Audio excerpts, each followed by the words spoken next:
Hey, everybody. Welcome to the AAA episode 343. And welcome to the drawing room. Move the lines because Drunkle's not here yet. He's running a little bit late. So yeah, this is the smoky room where the gentlemen and ladies, if they want to, sit around and discuss the issues of the day. Not really. We sit around and shitpost and poke fun at each other because, you know, boys will be boys. Drunkle, all right, That's how they we ain't here. Oh my God, how fucking dare you? What? I was going to say Drunkle ain't here. Call What? me Drunkle? Well, no, there's no making that mistake. Where is he anyway? He's doing a thing at the place with the guy. You know. I knew that. The thing at the place. Yeah, he's got to take care of that thing. Is the guy there? The guy should be there. Well, I'm gonna hope so. I'll expedite. I don't know if he wants me to say what he's doing, but it's not a terribly illegitimate excuse to be late. But I'm still gonna be grudge holdy because I'm a dick. Yeah, fair enough. How are you doing? How are you doing? No, not horrible. You know, it's not easy, not great, but not terrible today. Not a bad day today. That's all right. What? I'm actually curious. What are you binging right now? I was gonna ask you that before we even went live. Fuck it, I'll ask you live. Fuck it, we'll do it live. I am watching Torchwood at the moment. Yahoo! What is Torchwood? Torchwood? Oh, Torchwood. I think you said Porchwood. I'm like, that sounds really boring. It's like the accompanying series to Doctor Who.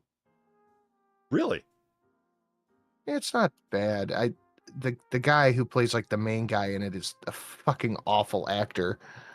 But he's so annoyingly handsome, he just gets away with it. The same thing that allows at least half of all Hollywood actresses to exist? Yes, literally, right. Yes. Yeah, all right. Lament a Guy, thank you for the $5. Hey, yo, what's on the menu tonight? Let's see. Global financed political corruption.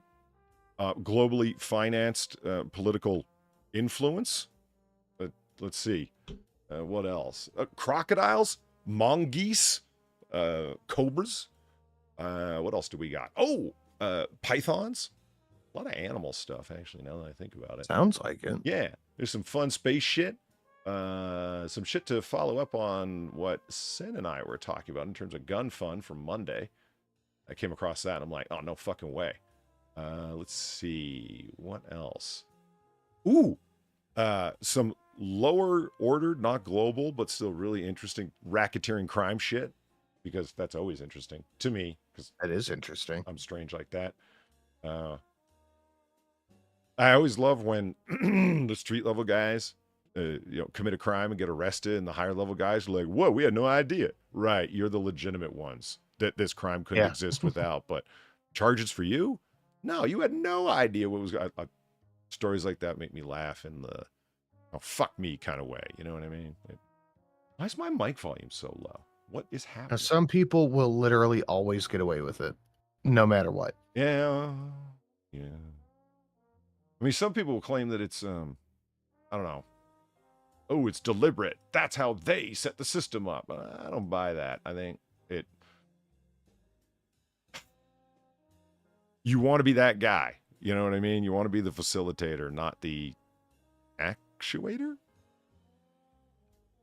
If you can be the guy who's taking, yeah, you don't want to be the fall guy. You don't want to be the guy putting your hands on stuff. You want to be the guy connecting the guy who's putting his hands on stuff and the guy who's receiving it, and then you take your piece in the middle. And it's like, oh fuck, that guy gets to skate. That sucks. And it's like, yeah, well, that's why that guy does that. That's where the money is. Yeah, and the longevity, the thing that people don't think about. Mm-hmm. The pre-show music was the pre-show music was low, admittedly, but that's because of unawareness. Why it would be this low for it? I understand what the fuck setting would be that low that my shit would be. Okay, hold on. Is it? No, that's not it. I mean, I could turn the. What you getting at with the book script? Spit that shit out, man! Jesus Christ. Well, the volume on that ain't low. Damn it, believe. Yeah, I heard that one. Yeah. Fucking God. Gamerline, thank you for the 450. Don't worry, guys. I'm here now. I had to actually someone else and lost track of time. Well, if there's anything that's going to distract Valine, that would be it. Am I right? It doesn't sound like her at all. Well, no, I can picture her walking down the street and seeing a homeless guy saying, I need some money. No, you want some money. You don't need some, and starting to like lecture the homeless meth head. I could see it. Yeah. Seriously, what the fuck? Why would my mic be low? It's not low in Windows. The mic volume is maxed out at 100. What other limiter on my mic volume would there be? The actual mic settings have the gain turned way the fuck up. I could turn it up more, but it just give you distortion. So what? Is it low on the output? What do you mean? Like on your OBS, does it look low on there? No, yeah, a touch low. It's barely touching the yellow, and it's maxed out. So, suggestions? Are you running any secondary software like voice meter or anything like that? No. What about on the physical microphone? No, that it's 100%. There's no limitation on the mic. I don't know then. Yeah. I'm at loss. All right. Well, here's what we're gonna do. Everyone's going low. You're going low, so you don't. Yeah, we're gonna get communist and just push everybody down so we're all equal. You see? I like it. Political commentary through technical settings. Hey man, it works. Yeah. Oh yeah. Use gain filters. Divine Petulance, I would, but my gain is already set up through the mic software at plus 27 decibels. I go higher than that, and I'll sound like Charlie Brown's teacher or something. The distortion will be so thick. I don't really want. Yeah. You sound fine though, just low. Yeah.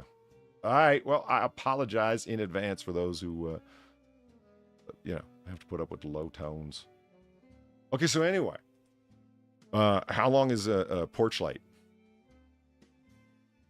I don't know. How long is it? Is that not the bit we're doing? No, I'm asking you about your Doctor Who spinoff. Up until now, I'm questioning as to why BBC hasn't had like 35 spinoffs for a whole Whoian universe.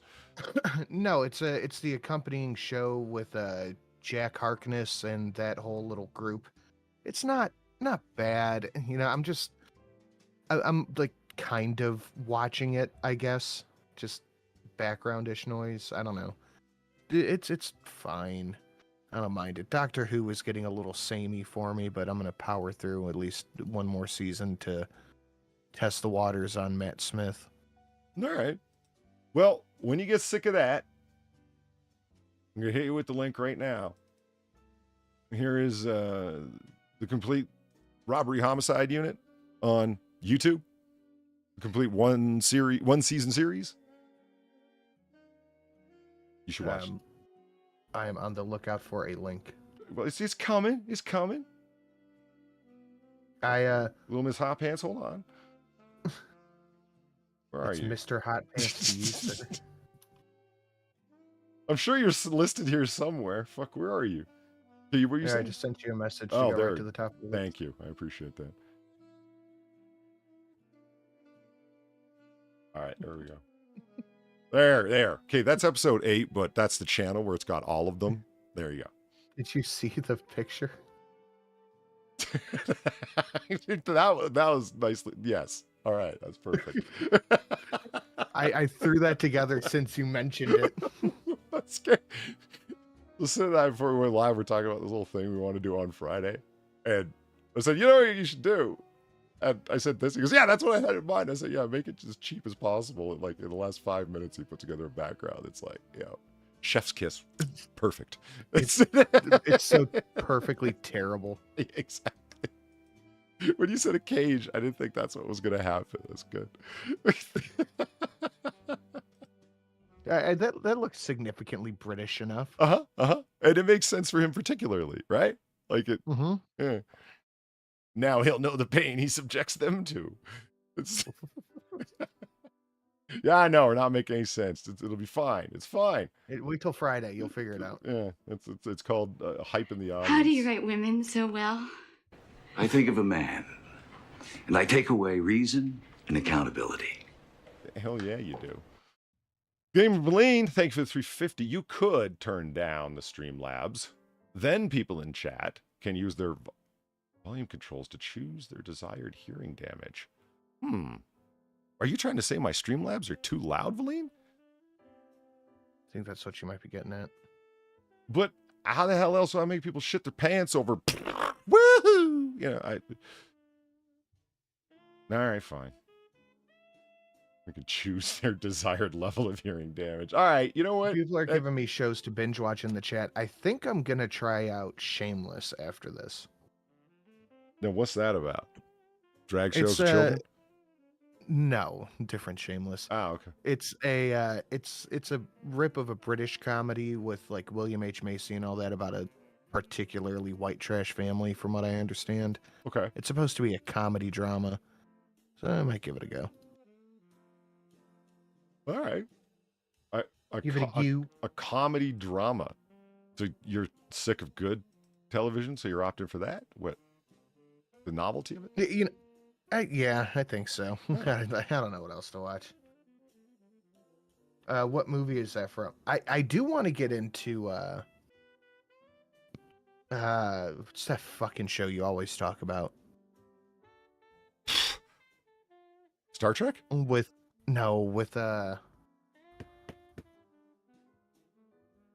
Kevin Costner. Oh, Yellowstone. Yeah, Yeah. that is on the possible next one as well. Yeah, it's pretty fucking slick, honestly.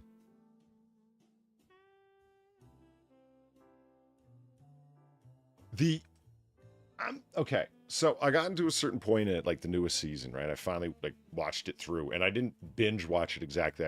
I binge savored my way through it, if that makes sense. You know, when you take it slow, yeah. That's what I'm doing with Robbery Homicide Unit. Like, there's only one season. I'm only at episode 8, and there's 13 of them. I should have piled through it already because it's 1 hour episodes, but 45 minutes with commercials, you know, because it's a TV show. And yeah, I'm savoring it like an episode a day because when it's done, it's done. And yeah, it's fun to see Tom Sizemore, you know, at his prime before, you know, the drug addiction took over and killed him.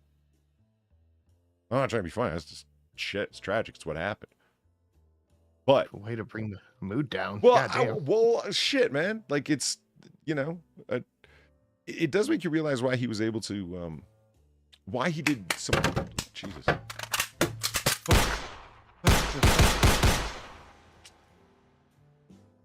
Penetrating patty cake.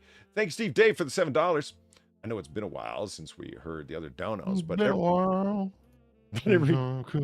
every time is a good time for Handgun Hambone. What you getting at with the book script? Spit that shit out, man! Okay, look.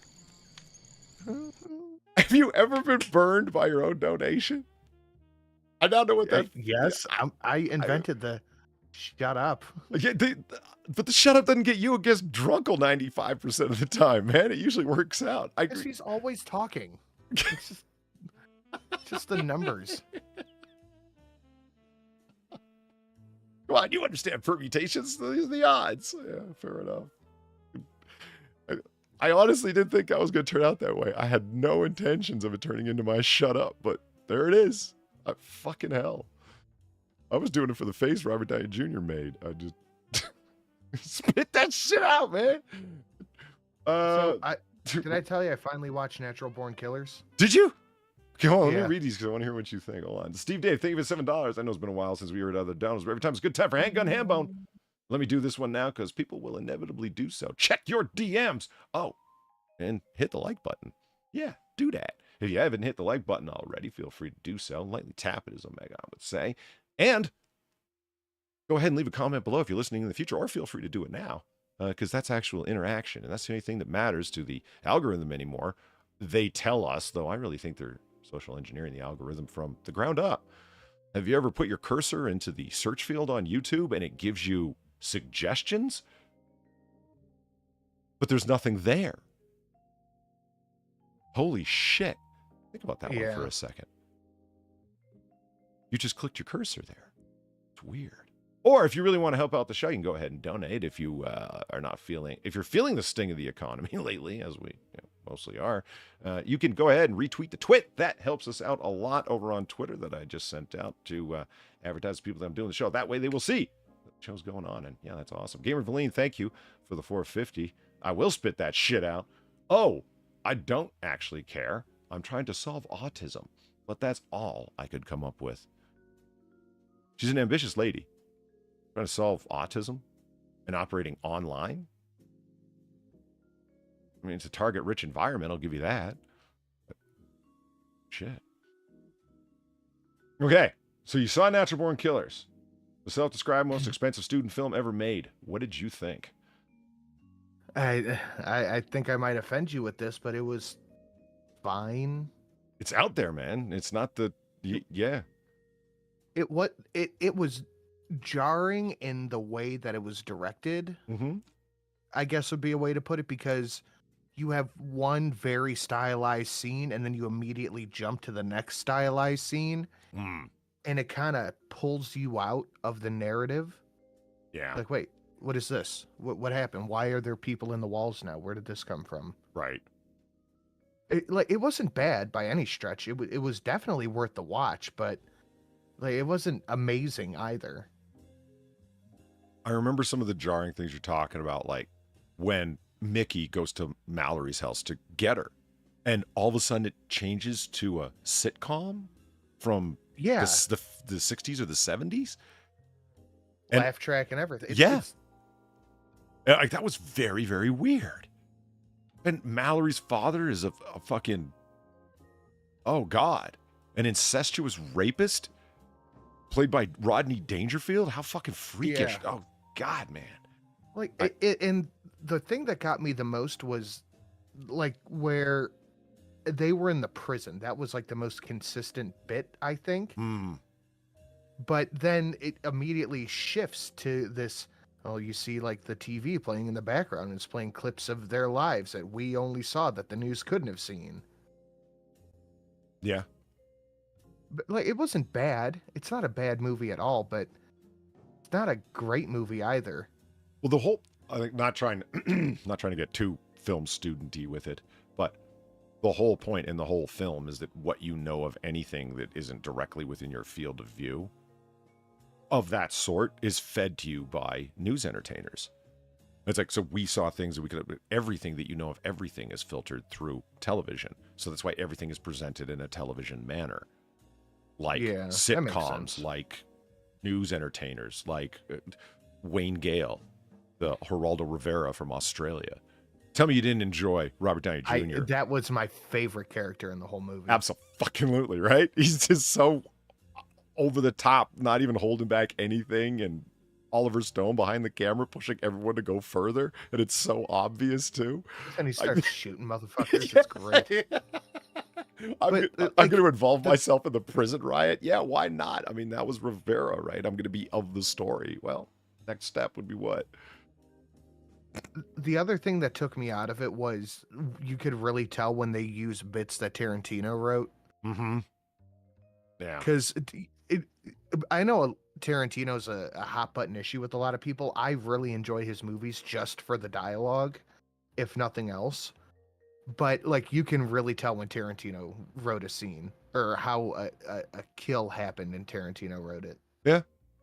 Well, I'll agree with that. Probably the thing that I like the most about Tarantino films are the dialogue. The criticism that I have of him is that he doesn't write, generally speaking, good whole stories. He writes good scenes. Really, really, really good scenes. But they're all vignettes, if that makes sense. I mean, his most famous movie, Pulp Fiction, is just that. It's a series of vignettes that have all been laced together by a loose story.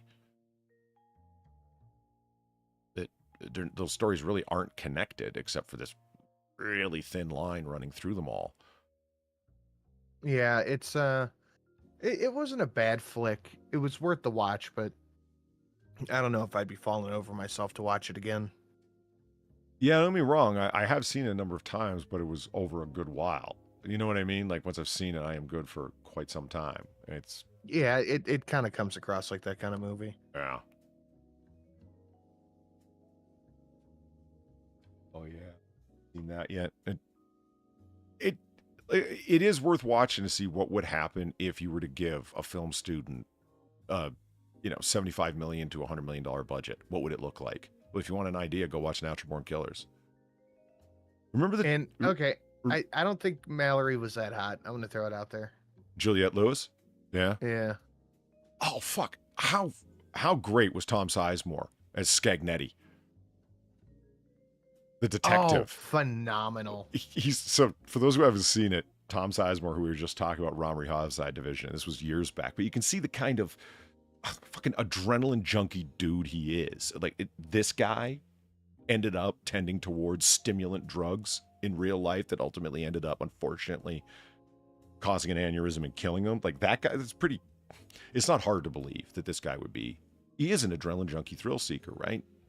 Oh yeah. Yep. Drunk driving, speeding, fucking got into race cars, did all sorts of fucking sports that were adrenaline, thrill sports, etc. And it's like, yeah, that guy got into stimulant drugs to the point where it killed him. Watch him act. He's a crazed detective that is ridiculously self-promoting.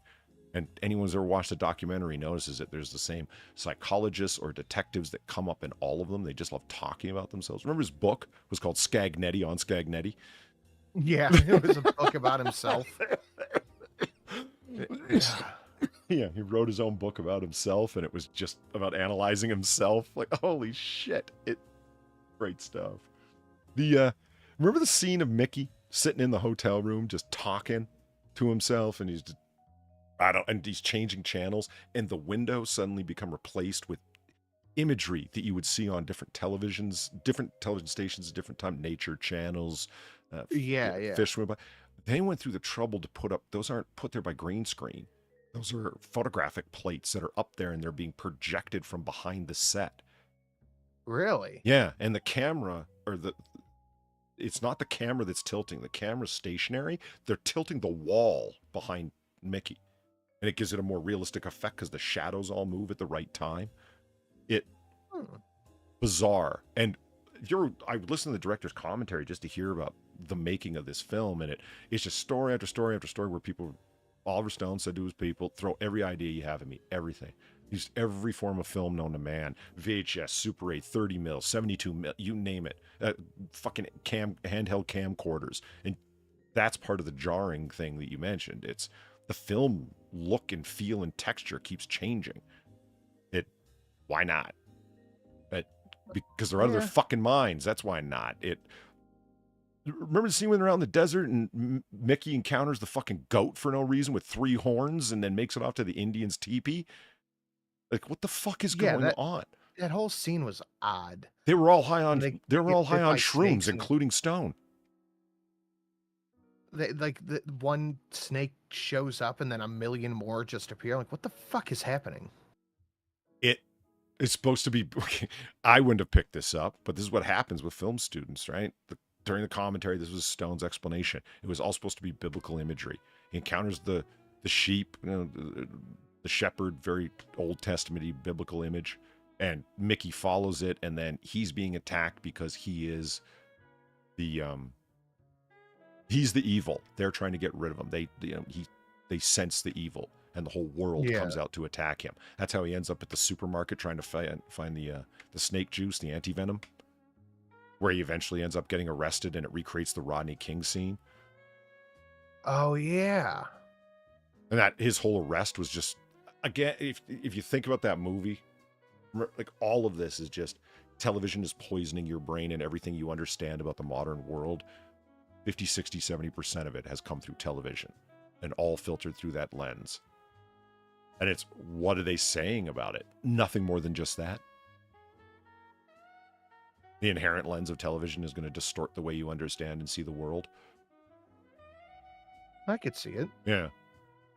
And when you have a script that was intentionally written that way by Tarantino and then taken over by Oliver Stone, okay, it's going to get psychedelic. You know what I mean? Like both them dudes, man. I think I think it was Dan Carlin.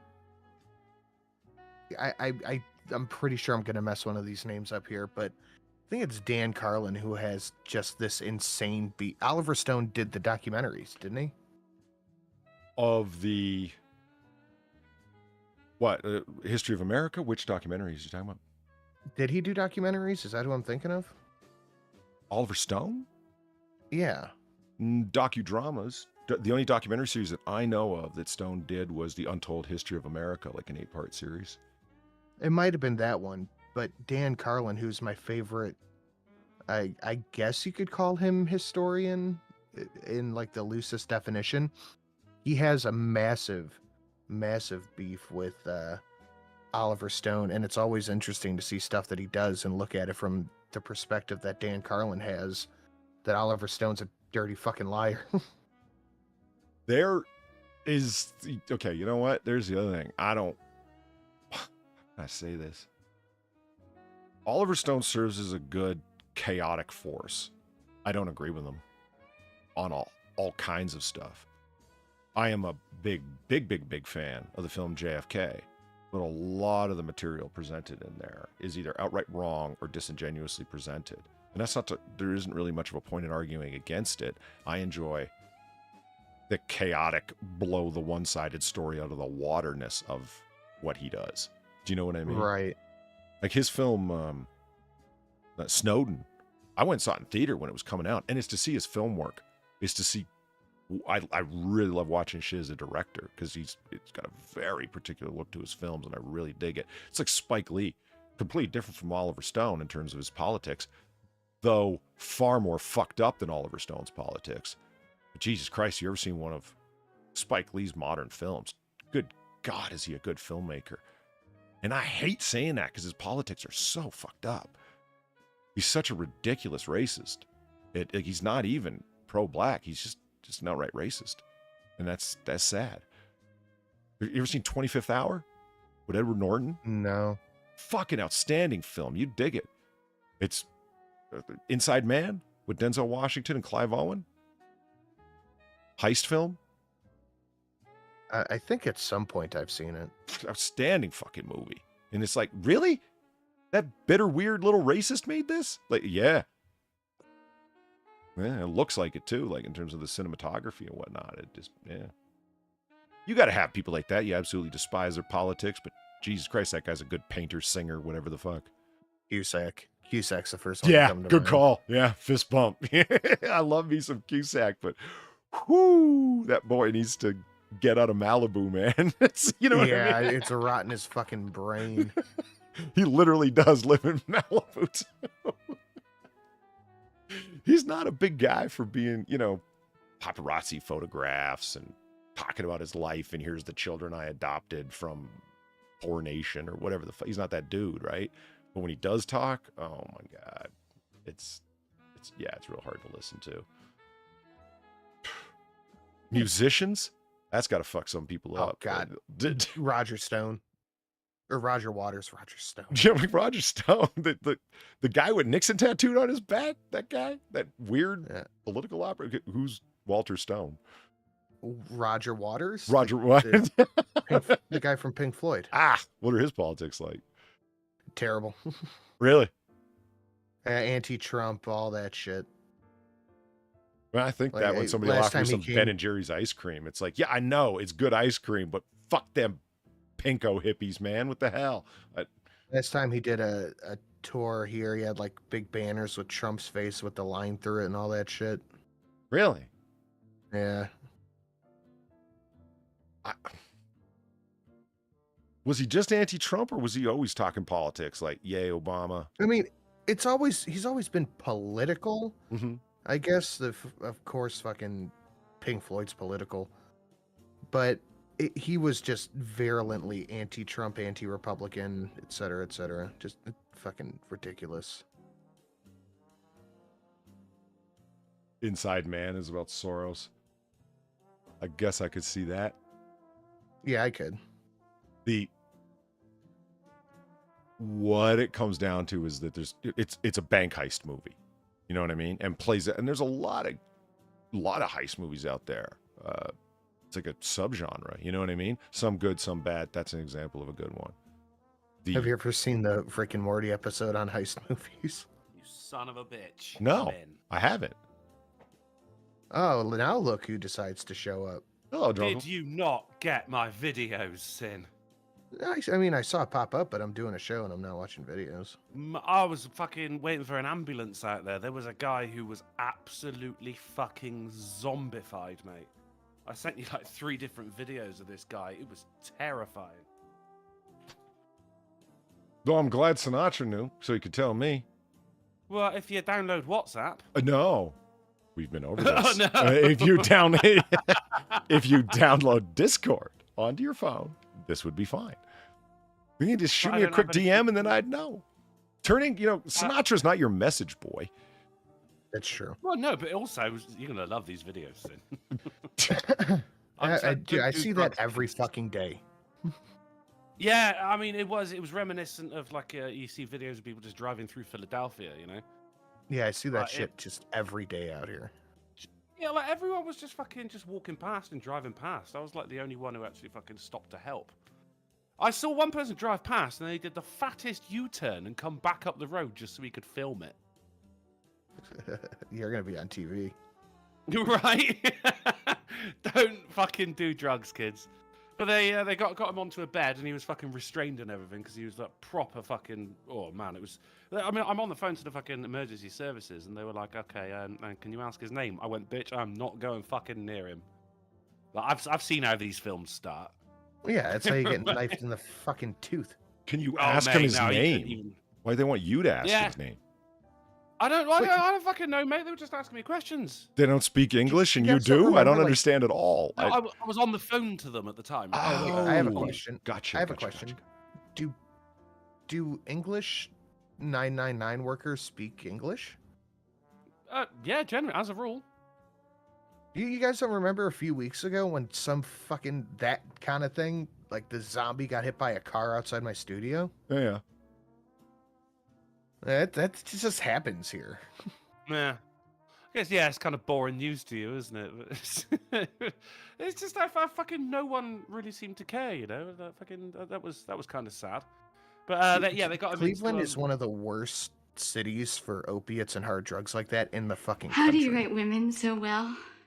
I think of a man, and I take away reason and accountability. O'Brien, the storyteller, thank you for the 350. Once upon a time, there was Lindsay Ellen's mugshot. There it is, over there. little noir bar holdover. It's fine. Yeah. Do you guys know who Lindsay Ellis is? I know Lindsay Amer. She, The name rings a bell. yeah, she's a refugee from that guy with the glasses. She was the nostalgia chick for a good long time. Oh yeah. Real name Lindsay Ellis, and so we're talking about like, natural born killers and all film studenty and whatnot. She is the quintessential fucking film student, seeing the deeper meaning in everything. Her constant complaint was, hey, did you know that all these Disney characters are gay coded? Did you know we need more gay in the media? Blah blah blah blah blah. Oh, we need less gay. Yeah, oh yeah, and there's no denying her popularity. That's the fucking thing of it. She turned into a hardcore bread tuber, man. She's one of the big heavyweights over there. No pun intended on her fatness, but it works anyway. But she is. Yeah. It's one day she got arrested for drunken disorderly conduct in Nashville, and her mugshot is fucking priceless. So I use it as like a paste in on Noir Bar that she's like peeking above the bottom of the screen, staring at you from her mugshot. This goes, have you ever seen the online gif of the woman getting hit in the face with all the hot dogs? Yeah. That's Yeah. her. Yeah. That's Lindsay Ellis. Was that actually her, was it? Yeah, and Alright. she did it for a video. And if you think about, like, we talk about, don't clip that, lady. You actually threw a bunch of fucking hot dogs in your face for a video? The fuck were you? Didn't catch one either. Well, yeah, and the look was supposed to be all like, oh yeah, well, because that was the clip. I remember it was she was reviewing Labyrinth with the movie. Yeah. What's the God, awful shit that film. the singer's name? I forget. What is it? Hey, David Bowie. Thank you, David Bowie. He's dressed in them pants. You know the pants? Yeah, I've heard of pants as well. Yeah. Well, he's got tight pants on, and he's got Oh yeah, the tightest. right, and it shows that David Bowie is well, you know, What he's got in David Towie. yeah. And they were joking about like her watching that as the 12-year-old girl jump started her puberty, and every other girl's puberty because they loved it because he was the Goblin Prince or whatever. I think. I mean, I think it was more of a king. King, okay, the Goblin Yeah. King, and he so anyway, he had this giant bulge walking around the whole film, and apparently, according to her, every young girl noticed it and saw it and loved it, and she was like, "Oh yeah, watching the film was like," and it cuts to all the hot dogs hitting her in the face. Ah. So she, Oh, okay. Well, I got an origin on that now. Yeah. That's interesting.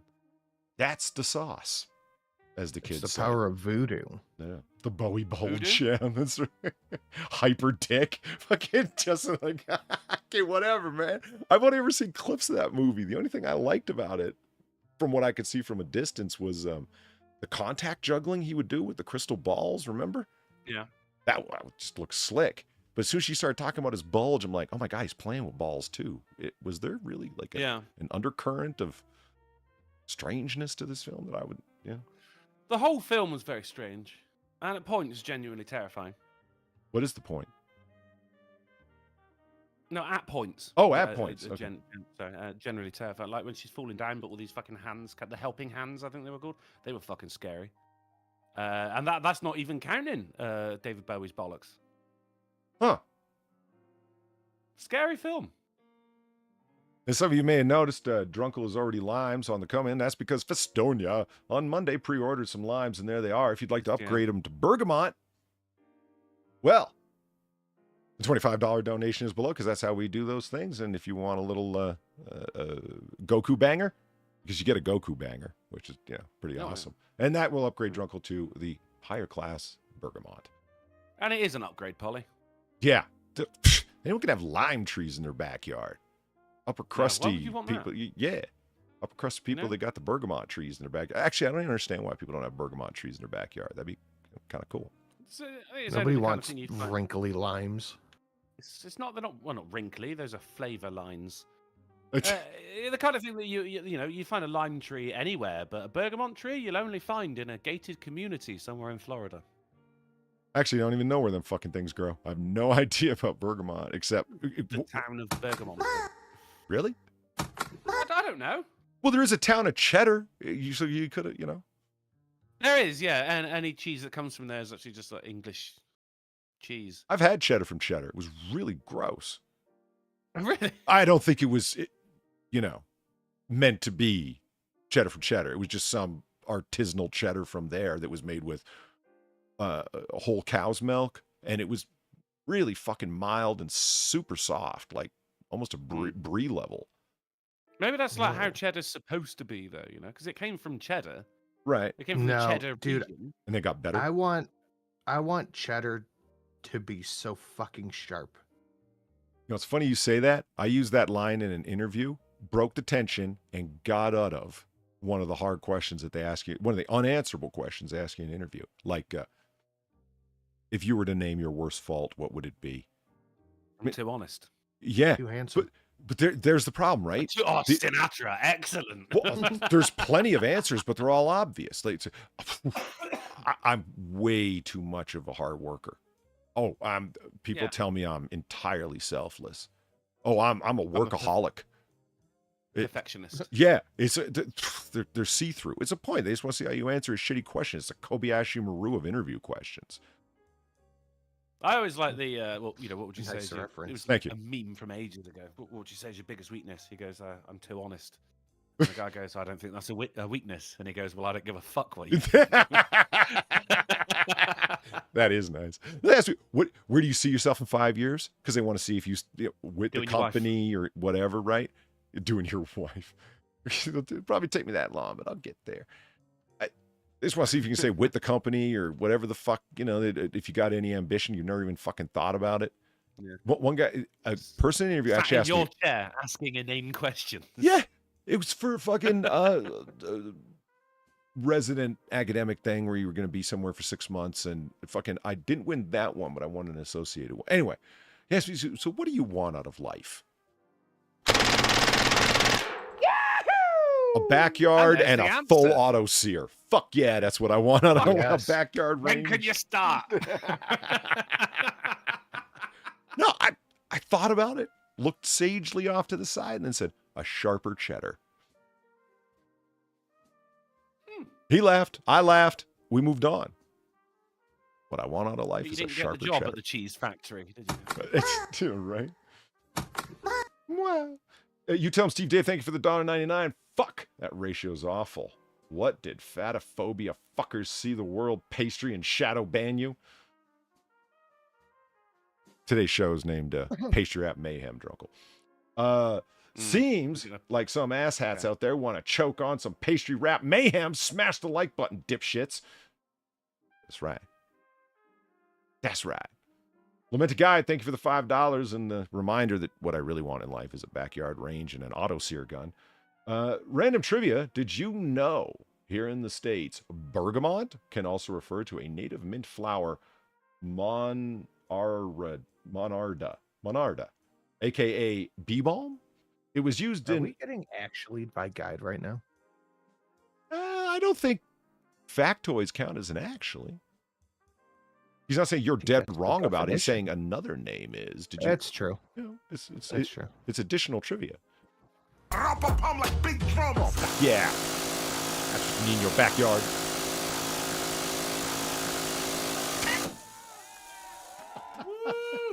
Gun paw in the backyard. Fuck yeah. Bee balm. It was used in medicine and herbal tea during colonial times. No, I didn't know that. I'm going to look it up now, see what's going on with the bergamot. Maybe I do have bergamot in my... It's one of them little bushes in the backyard. Bergamot What? originates Southeast Asia. Nice. The British Empire doing its Tropical thing. climes. Yeah. Oh, yeah. It's not just about the spices. We like to make fruit hybrids. Yeah. Word, thank you for the $1. Penis. And a penis to you, sir, too, sir. Word. Dr. Punch Bandit, thank you for the $10 and the reminder that the gun pod is better than a single gun. Dr. Punch Bandit says, the time is drawing near. 3 weeks till I'm out of the army and into pastures greener or grayer. Not sure what the near future holds. Well, I don't know. That's exciting. I've heard some people, these are veterans, so I can't speak from experience, obviously, but they talk about that drop off and the need to keep active after your release. It's like, oh, thank God I'm out of here. And then 2-3 days later, there's this big energy drop off of what to do with myself. And they're like, you fucking get your ass up, soldier, and find things to do it yourself, or airman, or whatever you know what I mean? I'm like, yeah, I could see that. With having prescribed things to do every day, and then all of a sudden, boom, what do? My grandfather, when he came out of the Navy, just could not stand civilians. How so? He was just like, they're so fucking lazy. Oh, really? They get up at 8 a.m. when most of the day's already gone. Okay, that's funny. Steve Dave, thank you for the $1. Can eat my smegma? Ew. Oh, The fuck is a smegma? You don't want to know. All right. Did you know still to the day? they just left it. Oh my God, amazing. Well, I have learned through valuable experience, Drunkle, that when somebody says, oh my God, this smells awful, smell it. I say no. And this is... No, so you do know what smegma is. Hey, yo, invest in stocks. Oh, there it is. All right, now just wait for my fucking time. E to the dubs. It's Polygons. Bitch, let me have it. I'm that savage. Why do you keep screaming, bro? Maybe it's a habit. You know, I've got a second Xanakin Skywalk that I've been looking to turn into a dono, and I've just left it there fallow. I don't get to use that word very often, so I'd like to when I can. I should really get on that. Anakin Skywalk. Xanakin Skywalk. That's the guy yelling. That's the MC. His name. Oh. Get it, Xanakin? Like Xanax? Like Anakin. Oh, right. Okay. Right. No, I don't get it. Okay, fine. Devil Fruit Zero, thank you for the $25. Can't remember the last time I donated to you. I heard a Goku banger. Here you go. All right. Well, fuck, not only do you get the Goku banger, which, god damn it, what's not to love? Brooks now Bergamot. Look at that. He's upgraded to Bumpy Limes. So, I have never seen Two Girls, One Cup. People are like, here, watch. No. and they turned a laptop screen towards me, and I was like, nah. Why? Because you can imagine. Just don't. Yeah, I heard have you two seen it? No, I don't have to. Yes, neither do I. I can go onto the grave. I get it. I understand what's there and whatever. And they're like, no, you have to see it. I'm like, no. You want to share it with me, so like it's shared pain. No. You shouldn't have looked. You don't need to. I know enough about it that I don't need to. I mean, I've heard so much about it that I think if I did watch it, I'd probably be disappointed. Well, possibly, yeah. And blue waffles? You gotta fucking search blue waffles. No. I don't know what that means. I'm still lost as to what the fuck that's even blue referencing. waffles are fake, but yeah. Okay. I don't even know what the fuck in general it's supposed to be referring to, and I'm fine with that. That's good. Yeah, it's best to not. Well, Same with a meat spin. was that a helicopter? Hey, cutie, want some candy? Essentially. Okay. I'm just kidding. Get in the car.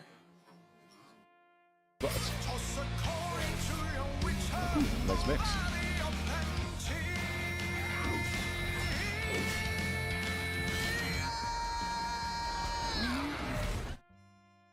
Nice. You want to read that first, or shall I? I'll do it. All right. You're gonna get peppered next month with concert videos. Obles and I got tickets to Devin Townsend. Oh, nice. Oh, no And I'd be remiss if I didn't share the fun with another Townsend fan. Thank you so much, Donkey Punch, and I can't wait to see it. Oh, that's Yeah. going to be an awesome gig. Yeah. You tell him, Steve Dave, thank you for the $9 and, the gunpoint pickup line. I can only imagine that Smegma comment was really gamer Valine because of the underscore. Sounded like a relatively intelligent Otter read the words of a drunk Jawa. Now, I want to see the Jawa get drunk. Yeah, every Friday night, man. That's what Noir Bar's for. Yeah. Every Friday night? No, all right. You're not wrong. It's fine. We try. We try. You've been bergamotted. Yeah, is that what it's called? You get the. That's what it's called now. My eyes are burning. The acid.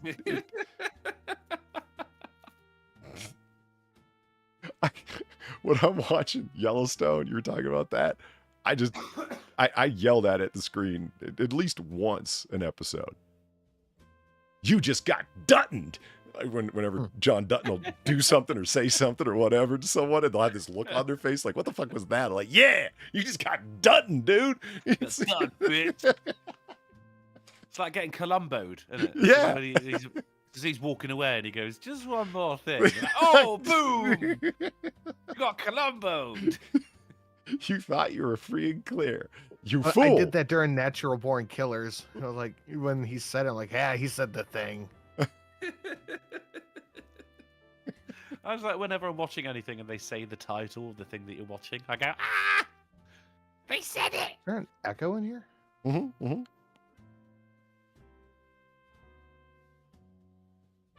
All right, we're going to start with something fun that I was thinking I'm going about. to start with the news 15 minutes before the show's supposed to be over. I love it. No, I'm not. What the fuck's wrong with your clock? Yeah, with respect, it's closer to 20 minutes. Oh, okay, 20 minutes. Starts with the news. I don't know. The whole Speed run. Oh, yeah, we could do that. I was going. And we were talking about Noir Bar with the Lindsay Ellis mugshot and whatnot, and then I got Noir Bar like donations about fucking. I don't know. What you getting at with the book script? Spit that shit out, man! Every time. I can feel Robert Downey Jr. staring me down, man. Got drunk. We were joking around how that's become my shut up curse. Fuck. Gary Valine, thank you for the 450. By the third week of terminal leave, I was bored because the man works night shift and I had just moved to Arizona. I cooked for him and shit. It was weird. Uncomfortable time. Shit for him? No, I cook for him and shit. Like that. Oh, no, I cook for him and shit. For him. Like, No, okay, there was a minor amount of ambiguity, but I don't think most people one would have girl, one assumed. cup. Oh, no. It was a weird, uncomfortable time is the point. Yeah, see? That just confirmed from the other veterans I've heard from. So, yeah, you got... Jesus Christ. Donkey Punch Bandit, you got... if anything is the advice I've heard, I'm sure you've heard it from other people. Yeah, when you get out, go see family, do those things. But goddamn, man, 48 hours in, force activity upon yourself, or shit's gonna get weird from what I've heard. And that sounds like good advice, but you know, I think just having a wank in private is going to be an experience after 2 years in the army. that's a good question. I don't know how long his tour's been. I remember when he joined up. That was a while ago. But he's done it. There's light at the end of the tunnel. You're almost out, dude.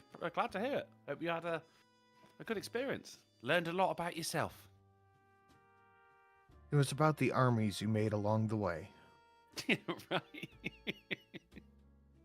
Be quiet! Shut up! Be quiet! No one was talking. Holy shit.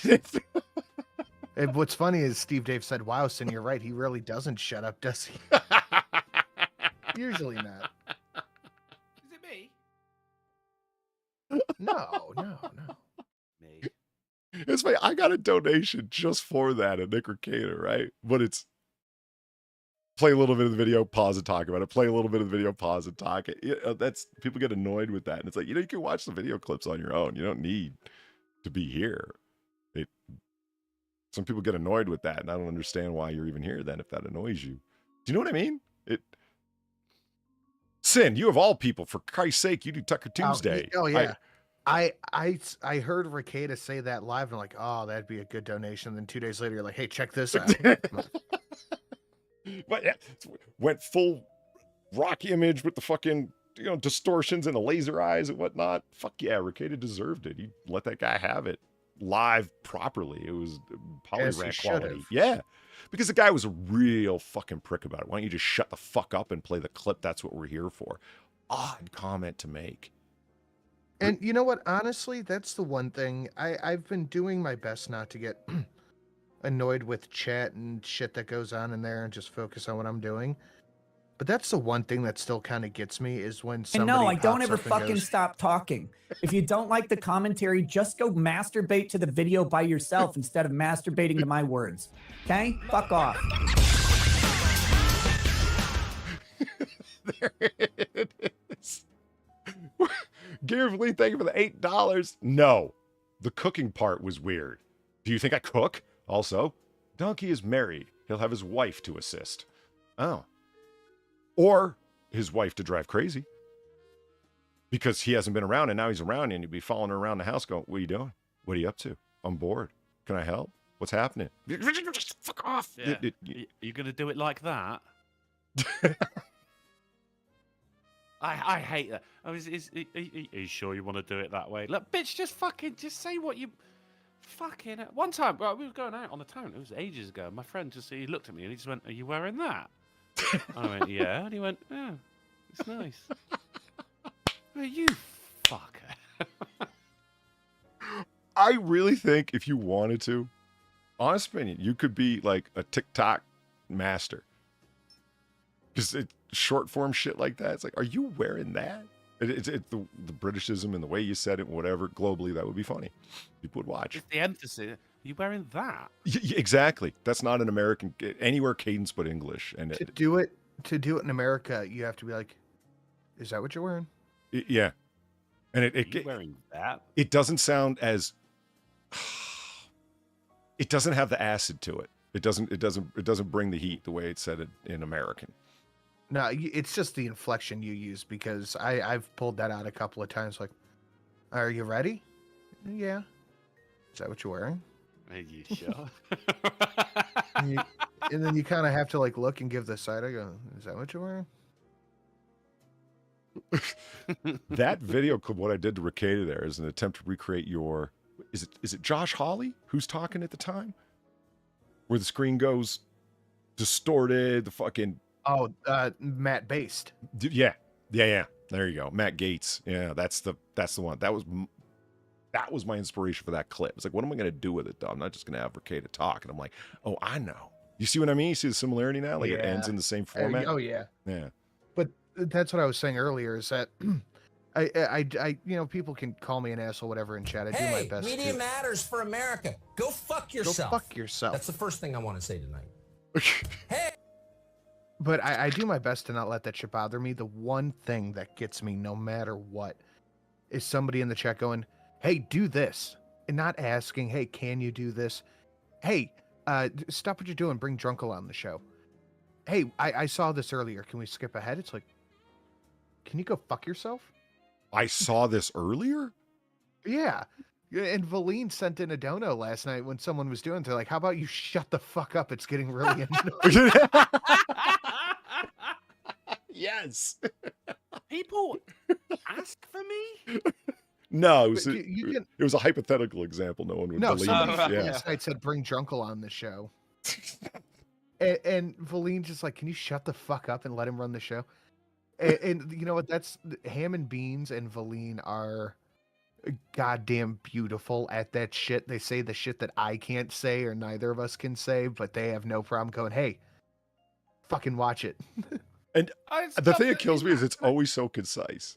You know what I mean? It would take one of us a lot of words. You know, what I feel about that is where it's just like, no, one line. There you go. It's cold, man. It's fun. In that scenario, neither you or I had a say in that sin either. You know, there was no like, oh, would Drunkle be interested in coming on the show? No, it was get Drunkle on the show. Like, I don't want to be on the show. I wanted to listen to the show. Steve Dave, okay, now it's 15 minutes before the end. Yeah. See Polly speed run some news. We could go ahead and do the news now. Let's do the news. But before we do the news, there's something I want to show you. Thank you, Steve. We're going to delay it again. This counts as news. Oh Boom. my God. Look at this thing. Look at this thing. This counts as news, yeah. I like it. The amount of people that I know. So Mitzi, someone hangs out over in a server I'm in, said, here, Polly, look at this. And DM'd it to me. Look at this adorable fucking otter. Fucking Build-A-Bear of all things. At 56, that's the key, Drunkle. 56 fucking dollars. Okay. Well, it's because it's Harry Potter, isn't it? I'm sure it's a key part of it. And what does it do? Well, you can buy the regular one. That is less. Where is it? Oh, there it is. $48. Okay. And it doesn't glow in the middle. This one glows. And it glows? Yeah. Oh. All right, okay. All of a sudden, it's worth the money. Yeah, it glows in the middle, like from a bulb. I was confused. I thought it was like glow in the dark, like over its whole fur or whatever the fuck. No. That'd be cool as well. Yeah, it would. If its eyes glow, its eyes, nose, and mouth glow in the dark, that'd be fine too. Oh God, that's terrifying. Yeah, imagine waking up in the middle of the night just seeing that though. It's smiling and it's little. It's like having a fucking gremlin. Okay, maybe. Okay, all right. Maybe it was an ill-gotten idea, but I'm saying a misbegotten idea. It glows in its middle when you buy the more expensive one, and when you press one of its paws, it does the Patronus, whatever the fuck, magic sound. It just sounds like you're being dragged to hell. It doesn't sound like a spell's being cast. It's not a nice noise. No. I mean, but imagine you could, because this is Build-A-Bear. You can like make your own sounds to record and put. So you could get it to say, "You bloody fool." Absolutely. I mean, look at that. Look at his little feet. Look at his feet. Yeah. And I had talked about before about making Otter plushies. I could do a better job, but they did a pretty good one. And everyone that I showed this fucking thing to, they're like, I need that. I want that. I'm like, holy fuck, listen to the purchase urgency. My American entrepreneurial spirit was spiked. And I'm like, man, I got to do this. I got a surly Otter plushie. Can you imagine? Like, I fucking build detachable hat. Right? It's just, I mean. You got a little cigar attached by Velcro to your little paw. Patronus. Okay. Yeah, somebody explained to me what was going on. I guess Hermione, whatever, cast a spell and an otter came out of somewhere, whatever the fuck. I find it hard to believe. Yeah, it's to ward off evil dudes. Okay.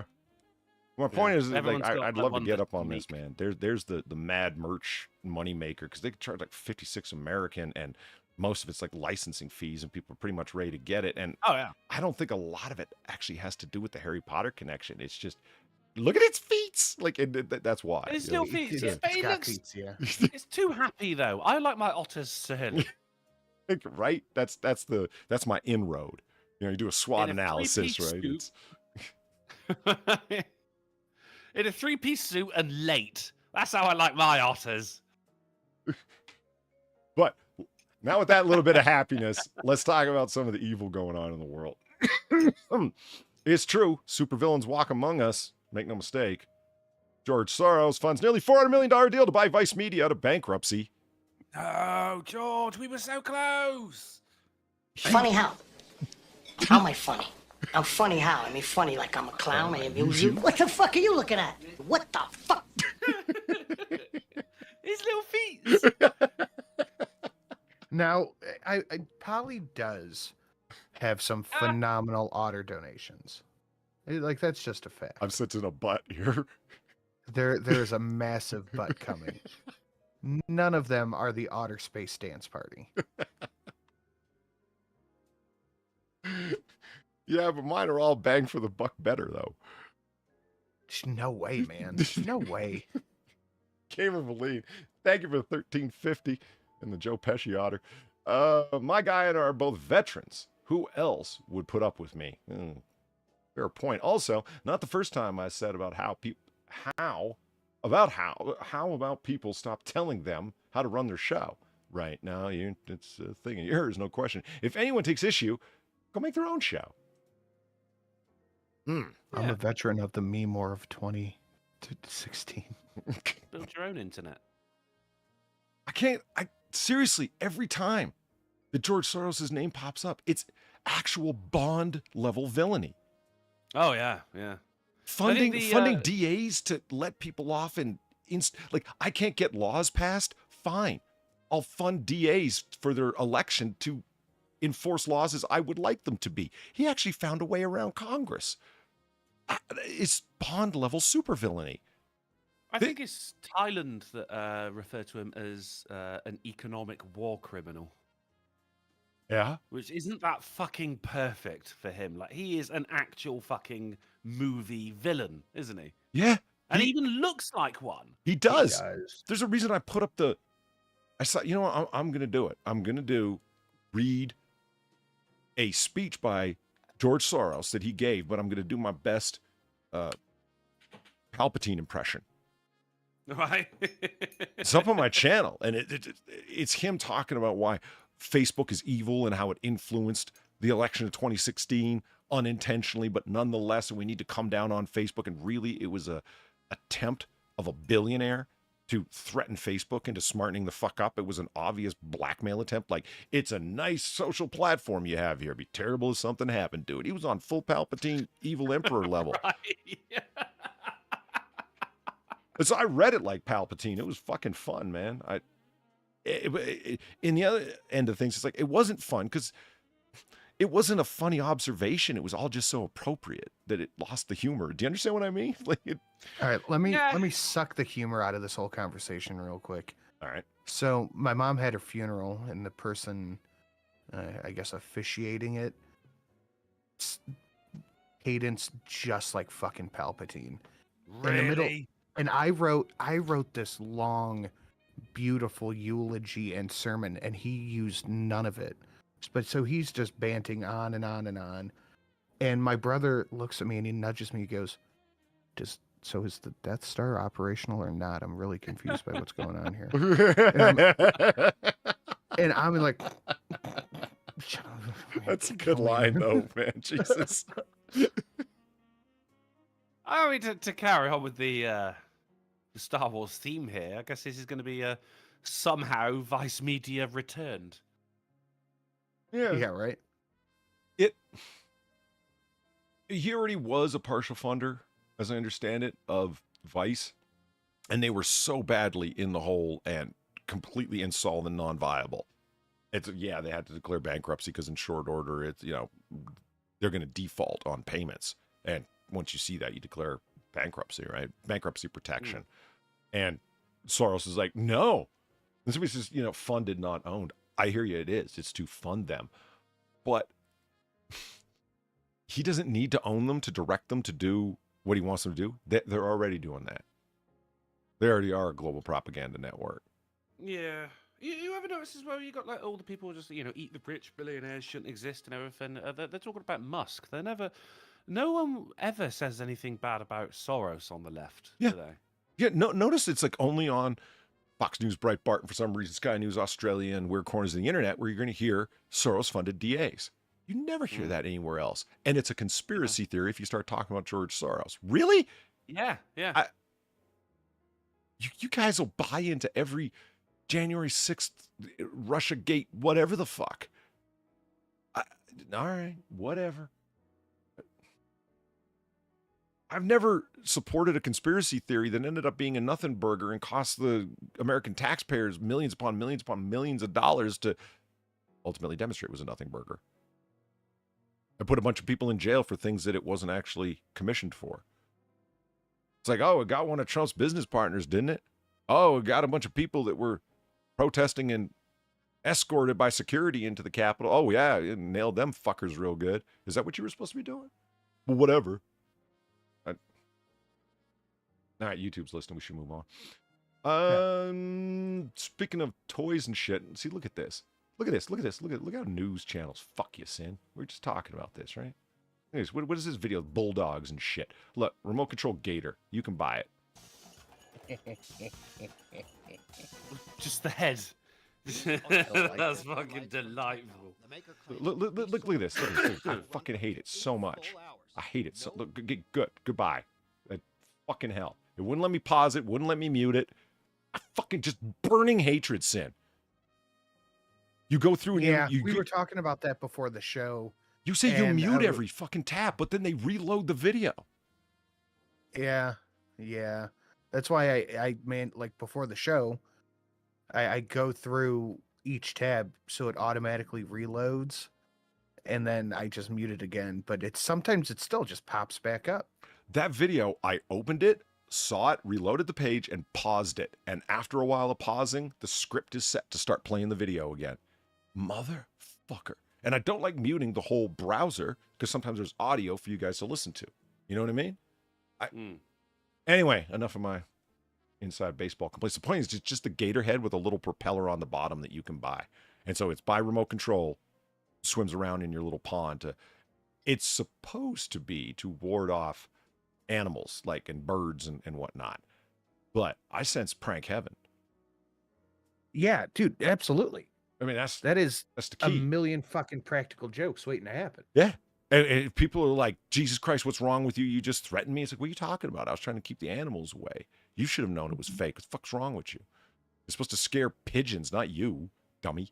It didn't blink for 2.5 minutes. You do the same with just like a remote controlled shark fin. Yeah. Just a gator head on a little propeller with remote control. That's fun, especially if it was reasonably powerful, where you could get like a high speed, where you could just like send it straight at some girl or whatever. And it's like, holy shit, Karen, run! It's. If you're trying to keep the neighbors' kids out of your, swimming pool, then I don't think it even needs to have a propeller or anything. Just a gator head will do. You see that, you go, oh fuck, no, I ain't going in there. Montana comes the first state to ban TikTok after governor signs bill into law. What's an individualized state going to ban TikTok? I wonder how they're going to go about that. They're going to have to geo-lock all smartphones. Like, I genuinely don't know how you think you can pull that off. I feel like there might be more to that story. Yeah, it's not my really side of things with whatever. That's a weird angle of cybersecurity. I don't know. How would you selectively block one page inside of an individual state? I don't know. Are you really going to try and ban that? Strange. Well. All right, let's talk about some criminality stupidity. Oh, please. Inmates mail labeled legal correspondence to smuggle drugs into jail, police say. So something kind of clever. Wait a minute. So let's see if I get this straight. And what she did was use a real lawyer's name, list it as legal documents for an inmate, so it can't be examined because of client-attorney privilege, right, and sent in drugs. But what the person didn't realize is that the actual attorney was going to be notified of this mail going through the system because it's all part of their paper trail and document record system. Not to stop drugs or anything like that, but for the legal paper trail of things. So this person was automatically notified. They thought, wait a minute, I haven't sent any documents to that dude. What's going on? And then therefore notify the jail. There might be some strange documents coming there that I actually don't know anything about. Could you put them aside and hold them for me? And then I'll be able to see whatever. So they subject them to a quick scan. Yeah, they contain drugs. They don't say which ones because I don't think they wanted to inform people on this website how they did it. You get a whole bunch of black tar heroin and press it between a couple of sheets of wax paper. There you go. Flat as fuck, and you got a whole bunch of heroin into the prison. You know, documents can be pretty thick. I don't know. That was the one way that I could brainstorm to do it. But this Ink laced with fentanyl. yeah, the sheets and sheets and sheets of acid tabs. Yeah. You know, acid would go a long way in prison, man. People would pay for it, get high for like fucking, 10, 12 hours. Like, fuck yeah, per tab. Huh. Anyway, so what's the problem? Why is this stupid? Well, the person had already been released. Oh. Why? Oh. Oh dear. Oh Christ! They didn't think to call ahead first. They'd already been released. Why are you sending drugs to somebody to try to help them out in the prison economy or whatever the fuck? And you didn't know this person well enough to know what their release date was? How long did you think they were going to be there? They don't say any of that. It's a mind-blowing thing. I just really? Holy shit. Let's break this person out of prison. They come in with like a fucking helicopter going through a tunnel and the guy's already gone, Jesus Christ. That is what tipped off the attorney originally. I haven't sent documents to this person. Besides, they've been released. Why would... And so when the prison receives it's like... It's just a total waste. It was. The whole thing was just a total waste. And when you think about the effort involved of getting the attorney's name and faking the label on the outside, all that shit you went through, why? You couldn't have spent like the 2 seconds on inmatelocator.com and you typed in a person's prisoner number? You had the person's prisoner number. You have to put it on the envelope. Why'd you do that? You fucking press cocaine into paper? Like, I genuinely don't know how you could pull that off. Yeah, No felonies on streams, guys. Right. I have no idea how you would do that. All right, let's talk about some interesting criminality, shall we? I still think the most clever way of getting drugs into a prison was with the pigeons with the tiny backpacks. Oh, yeah. Yeah. That was just... I mean, they were so cute. I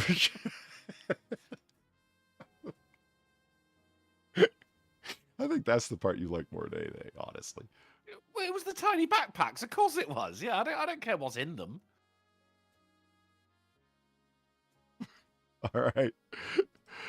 New York brothers allegedly trafficked catalytic converters, stripped the precious metals, and made millions. Billions. Yeah, that tracks. Yeah. Yeah. This story. Is the only people they caught doing that? Fucking hell. So far, yeah. Over an 18-month period. An 81-count indictment. Fuck. Nassau County District Attorney Ann T. Donnelly made the announcement last week. I'm sure she was happy to do that. Trafficked and stolen catalytic converters from states as far as California, extracted precious metals from inside them, and sent those to refineries to be paid. Now, the precious metals, the platinum, rhodium, and palladium, I believe, is what's inside a catalytic converter. I spent the time to look up how much those metals are going for per ounce on the market currently. Bro. Yeah. Rhodium is up in the fucking $12,000 to $15,000 range per ounce. Wow. I'm gonna start stealing some catalytic converters. God damn it. Yeah, and there's somewhere between 0.1 to 0.4 of an ounce of rhodium per converter, and then palladium, and then platinum as well. Now they go ahead. King Midas got it all wrong, really, didn't he? Everything I touch turns to gold. No, mate, rhodium. Think of the economy. Or your alchemy. What the fuck has alchemy been doing all this time? It's been right? slacking. That's what it's been doing. If Midas had it really right, it would have been to uranium-235. He could poison his enemies and create valuable metal to sell. Dark matter. Everything I touch turns to dark matter. And saffron. Right? There you go. I could take advantage of the ponziest people on earth with the worst taste buds. Oh, man. Saffron sucks. Now, here's the thing, Sim. We were talking about this before we went live. The people that never go to jail, they caught a whole bunch of people from the refinery and charged them too. Not really. Holy shit. Not really. Oh. It was just the dudes stealing. That's it. Just them. So, well, they caught the middle guys, right? Is that dudes would be stealing the catalytic converters, and then those are the middle guys where they're saying, like, man, if you bring us catalytic converters, we will pay you X amount per. You know what I mean? And so they're taking that risk of like one of those dudes getting caught and ratting them out. You know what I mean? That's not the way it actually happened. The investigation in Nassau went down that they actually cut into the guys doing the trafficking themselves. It wasn't through one of their theft guys out there in the streets ratting them out at all. Ah, right. Yeah, but those guys, upon getting caught, said all the things. Here's the refineries that we sent it to and whatnot. Everyone at the refineries, they're like, we had no idea it was stolen. We didn't know. Yeah, it's like, really? People are bringing you rhodium, palladium, and platinum, and you need to, and those metals are mixed together. Now, where in the world would you find that combination of metals? It's like somehow, and like, I'm not saying I want licensure of metal distribution or something like that, because that would be Jesus Christ, that would be the socialist response, right? What we need is a wing of the government that we're going to, 89 rhodium agents that are serialized rhodium. No, that's not the fucking solution to make taxpayers pay more taxes to fund a bigger and better system of more agents running around to blah, blah, blah. No, it's like actually find a way to fucking make a law where you can't just hit them up with conspiracy charges. Well, you got to prove that they know what they were receiving was stolen goods. Jesus Christ, they imprisoned mafia guys on the RICO statute. You have any idea how loose the laws are in and around the RICO statute? You just have to have a bunch of fucking predicates and then argue generally that this person is involved in an ongoing criminal enterprise. That's it. They're getting 25 years. Yep. It's nightmarishly draconian. The reason why people don't get so bent out of shape about it, it's like, well, it's targeting mob bosses. Not only, it's used for a lot of other fucking people too, and it's one of the loosest fucking laws on the books, and it's frightening as fuck. So, I mean, I'm talking about something that's far less egregious than that. If you're receiving, like, you're in highly expensive precious metals, and you do not document who the people are giving it to you at a minimum, you don't even have to show ID to sell fucking, as a private seller, you have to do it with gold. In case you stole a bunch of jewelry and melted down the settings and popped out the stones. You can't buy gold without or sell gold without showing your ID. Hey, you have to prove you're not a fucking crook. Yeah. Now, will goldsmiths and refineries take gold without you showing ID? Yeah. And they'll do it under the table very quietly, and you'd have to know someone to do it because it's a crime. So, I don't know. It's weird time. I love people that come up with shit like this. And it's like, yeah, you know what? You guys should have went for airbags. It's a more common theft, a more lucrative theft. Not in the sense of like pound for pound, it's not more lucrative.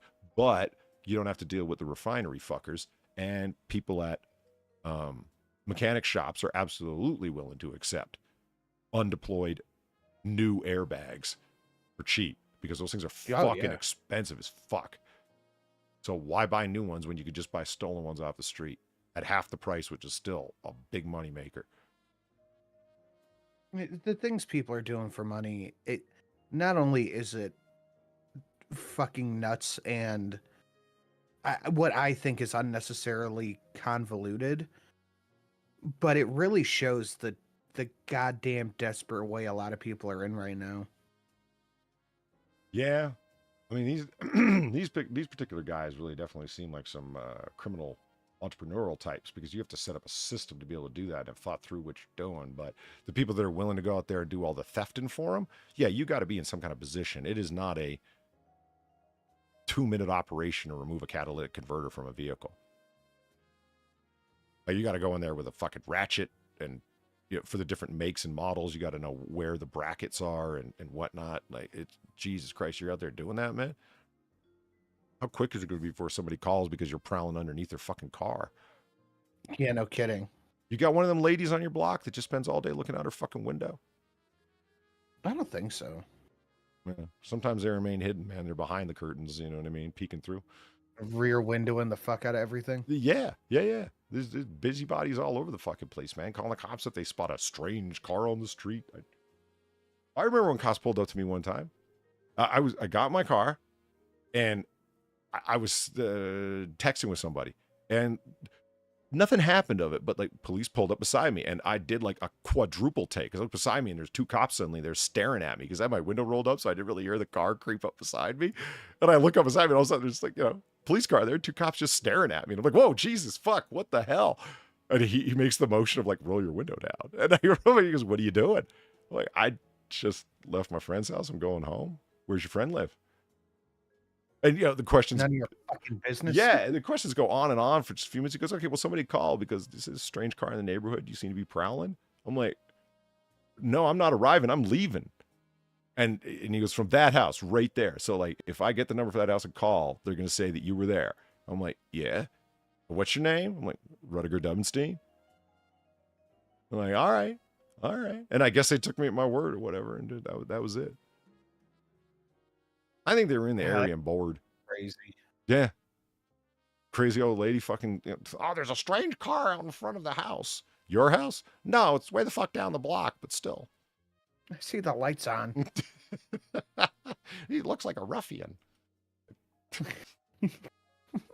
This ne'er-do-well. Oh, fuck. Driver tried to switch places with his dog at a DUI stop in Colorado. Damn, they got you at the same ad on this one too, or same video. I know. Here, nuke button. And 9. There were 9 layers to that sin. Wow. Yeah, that was a 9 clicker with the nuke button to make it go away. For fuck's sake. All right. The driver was trying to get from Los Animas to Pueblo. And he found the wrong way. He ended up in Springfield, according to police. And yeah, 28-year-old driver found himself in the doghouse after he attempted to switch places with his pup when he got pulled over on suspicion of a DUI.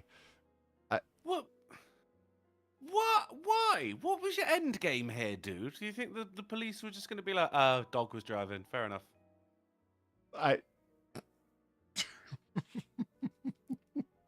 Thank you, Lee, for sending this article. Like, yeah, that's the good stuff right there. It made me laugh. They conducted a traffic stop for a driver who was going 52 miles per hour in a 30 mph zone Saturday.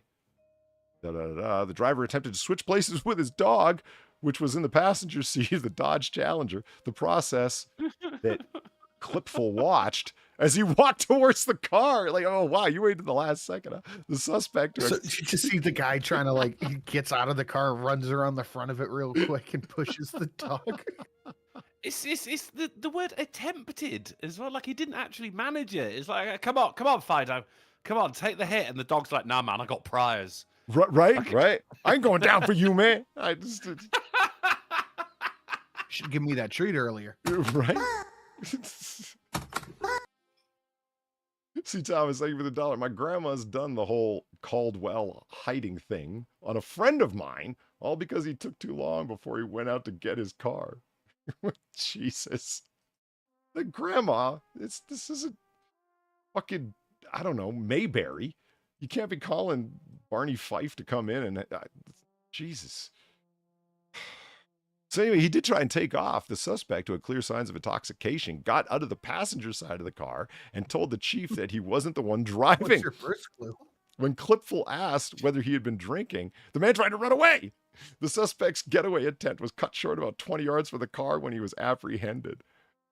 I feel like this had Benny Hill music playing behind it. The suspect's getaway attempt was cut short about... Oh, wait a minute. Okay, a man and a woman who were sober were in the back seat. The car belonged to the woman. Why did you have the drunk guy driving if both of you were sober? What a bitch. If they weren't in the front seat, they were trying to canoodle. Good point. They were so desperate to, capitulate that... They let the drunk guy drive, who ended up trying to blame it on the dog.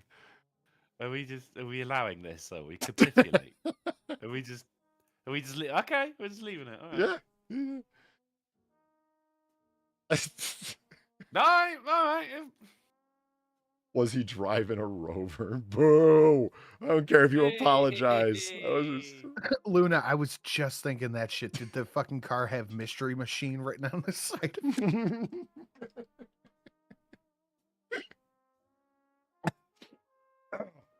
God damn it. I was mid-drink when that happened. Okay.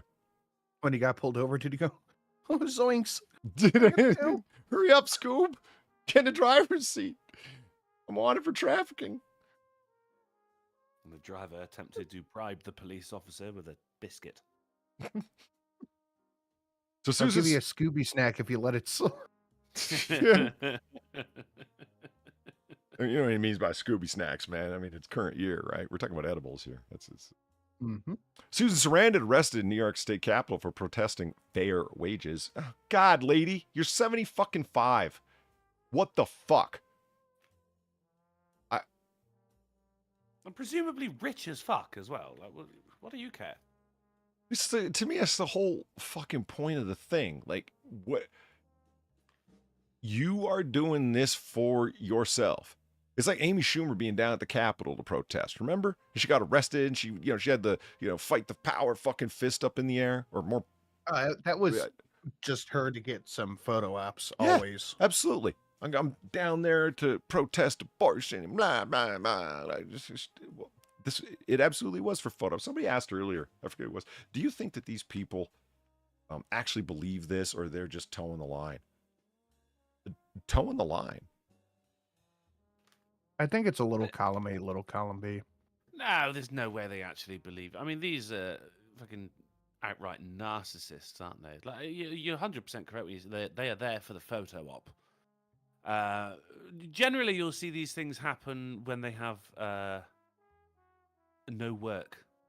Normally, if you're advertising your new movie or something like that, you go on a talk show. If you have no work, you go to a protest because then you're still getting publicity for nothing. Remember the Golden Globes where I do. What's her old ass won like a Lifetime Achievement Award, stood up there and made this big speech. It's the one that the Foreign Press Association is the association behind the awards. I believe that's the Golden Globes. Meryl Streep. Meryl Streep, thank you very much. It was Meryl Streep. And she made this speech, mixed martial arts are not the arts. We are the arts. And when you try and prohibit, this is the Foreign Press Association after all, and he was railing about Donald Trump and, the Muslim ban. And I'm like, yeah, that's what it was. All of these people, notice how they fucking fall silent when it's the Obama administration and the largest amount of deportations of any president in American history, including Donald Trump. Freedom of the press, freedom of the press. Oh, God, Donald Trump is the enemy of the press. Why? Because he called them the enemy of the people? Because they were so obvious in their, look, he's elected president, and they all declared themselves to be part of the fucking resistance, or at least acted as such. They say, oh, no, we watched the CNN town hall last night. Alcohol, God damn. liquor, booze. Did you need some alcohol, liquor, and booze? Or what? I did when I watched it. Fucking hell, that was bad. Gulf City Librarian, thank you for the $3. Schumer 100% believes it, since her uncle is Senate Majority Leader. Yes, he is. That's not an accidental name link up there between Schumer the senator and Schumer Alcohol, liquor, booze. the girl who hopes to grow up to be a comedian. The next 6 minutes, thank you for the $2.42. Good to see all of y'all. Good to see you too, Six. Hope everything is going well and you having a good day. Hey, Polly, check your DMs. Man, I did. On to chapter 13. The story continues. He's a writing man. I don't have the balls to write. It would be just... Everyone knows the kind of story I would write. Have y'all seen... Porn. Gay porn. Neither. Remember when Mr. Garrison tried to write the erotic novel on South Park? And it ended up becoming the most popular and awarded homoerotic novel in the modern era. No. Yeah, that's how he discovered he was gay. Because the whole thing was just about penises. I gave up on South Park after like season 10, I think. Really?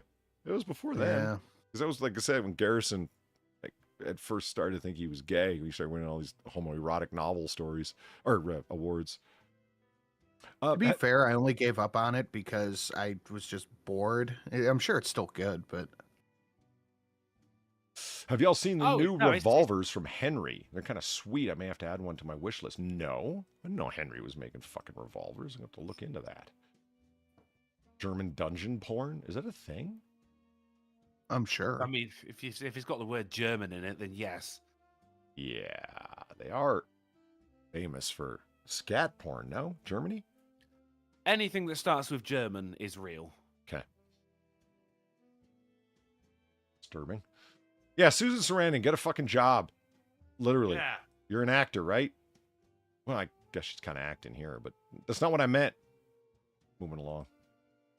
DUI suspect dog. Flesh-eating zombie drug saturated Los Angeles streets, officials say. Neat. Yeah, people knew it would arrive eventually. Neat. You know, every time I hear that tone, you hear the tone, you know, the emergency broadcast system. Yeah. I get a little excited. It's always a test, but I go, oh, is it now? Oh, it's not. Do I get to use my bunker? I wish I had a bunker. You do. Where? You've spoken about it before. You wouldn't tell anyone where it was, but you've spoken about your bunker before. Ooh, a House What? resolution was introduced to expel Adam Schiff. I don't really think it's going to go anywhere, Yes. but god damn if there's anybody who needs to be expelled. We got something coming up on Friday about the reasons behind that, all right? The precipitating events to it. Fuck, when even Dan Crenshaw steps out of his comfort zone on it. Good Lord. Yeah. Fuck. All right, and it's going to go nowhere. I mean, I guess that's a little black-pilled of me, but if the pattern holds, you know? Yeah, I doubt it's going to come to anything, but it's still nice to see. It is. It's something. It's something, which is better than nothing. Yeah, I mean, the whole deal here with this drug is that it actually causes sores and end up developing into, you know, gangrenous areas and whatnot. And so, yeah. That's also just a symptom of living in LA. True. But I don't really think it's going to unseat meth. It's cheaper pound for I don't pound. think anything You get is. yeah. I think meth is, unless you find uber meth. So you're more tweaking for a longer period at a cheaper cost. So it's everything that meth does, just more so, right? That's, yeah. People are going to be all about that tweaking crystal for a good long fucking time, man. Meth, not even once, guys. Not even once. Hey, guys, good news. Egg prices are crashing. Ah. Here's why. Uh-oh. What? What's up? There's going to be more Chinese eggs. Here's why it's Oh, yeah. By the way, this was why I wanted farmersonly.com. Look at the ad they ran with. Wow. Those are some sexy eggs, man. Look at the dude, man. They hired a model. They got him. He's posing with the. Okay, listen. As advertising for, you know, Farmers Only goes, that's pretty good. I got a tip of the hat to them, man. That It is like he's not only holding a basket of eggs, but he's holding one up to his manly chin. absolutely. Yeah, Do he's you like, want a farmer in flannel? Bet you do. Yeah. Yeah. He's got eggs. Imagine what he could do to your eggs. You're right. Are you feeling your eggs right now? Bet you are. Look at it.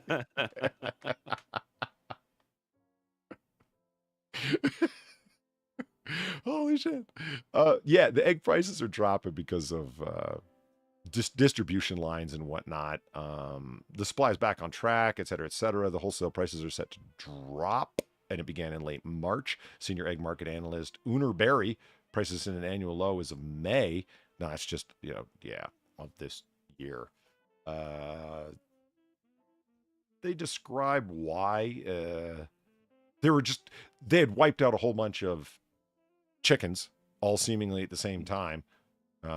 While the improved avian flu situation has increased egg supply, the consumer demand is also slipping. One reason shoppers respond to high egg prices by buying less. When prices shoot up, everyone and their brother has a story about egg prices and what they were doing. But people, you know, were buying less of them, which sucks. But then the demand lessening, and then new chickens coming in that are actually, after they wiped them all out, new chicks have actually grown up to the point where they're hens and can lay eggs. And so there you go. Supply has increased while the demand has decreased, thus the price drops. Yay! Market economy for the win. Chickens are just fucking excellent, you know? Like, they lay eggs, they're delicious. Like, they've got it all. Chickens have got it going on, man. Yeah, they're the whole package, man. They are. It's my favorite thing. You get their eggs. Anything chicken, I'll give it a go. Yeah, you get their eggs. And then when you're done with them on that, you barbecue. I made honey barbecue chicken today with buffalo macaroni and cheese for a little bit of a meal prep. Oh, man, was it good. I believe you. Now let's hear about chickens not doing some good things. Chicken loose on the subway tracks halt service in Mexico City. Because they got it going on. It's just one chicken? That's all it took? That's it, but It like, took the whole they, city to a standstill. Yeah. They lay eggs, they're delicious. You can't run them over with a train. Chickens have got it going on. I am relatively sure a train would win in that exchange, but I appreciate the sentiment. I mean, look, the train wouldn't dare. They halted the service due to a solitary chicken. And this is what I mean. It wasn't that, oh, this is going to derail the train. Not at all. I read through the story. It was just the guy brought it to a halt because the mess, the cleanup, and I can't hit a chicken. Like, man, hit the chicken. It's clearly looking for a way off this planet. He's suggesting the chicken was suicidal. I'm saying that nobody can read minds, and we shouldn't assume. Government came and took my eggs. T. Thomas, thank you for the $1. I guess things on the egg prices end appears to be cracking. Oh. Wow. So that's what's going on in Mexico City. Meanwhile, just to show that Americans aren't any better. You want to see a video? Supply chain was all scrambled. Jesus. I love It's you. over now. Easy. Hey! You done? I'm gonna let it keep going. Oh. You can't beat that. Come on. I heard Polly put his fucking head in his. Yeah, I did. That was a full double face palm rub my eyes. That was The whites of your eyes?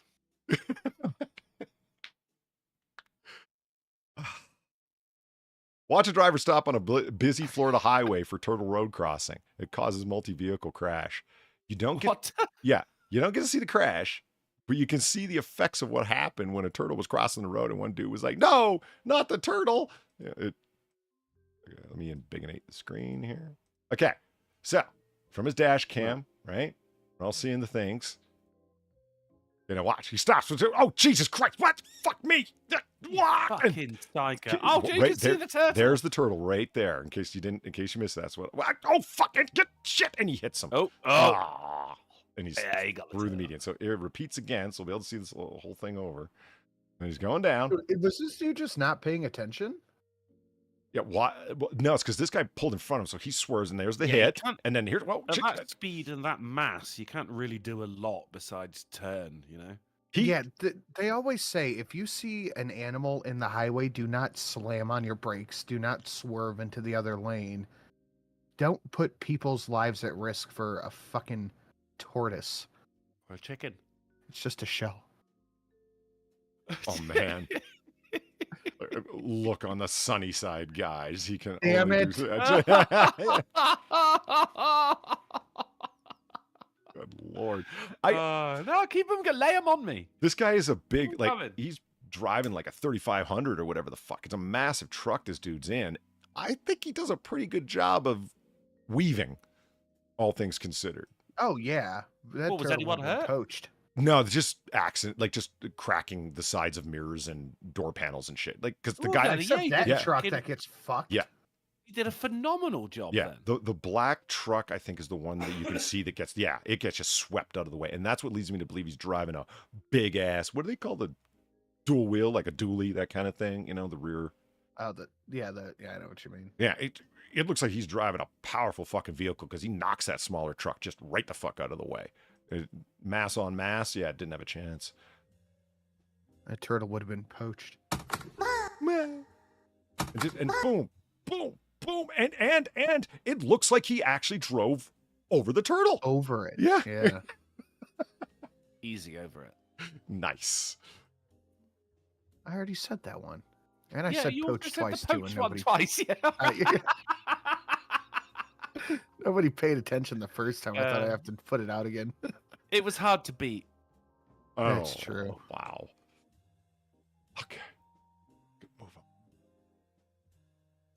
I love this. I'll be deviled if I don't try another one. Oh, no.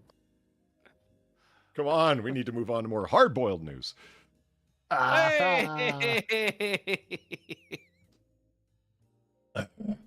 Like turning pythons into couture bags. That's This is the definitely solution. soft-boiled news.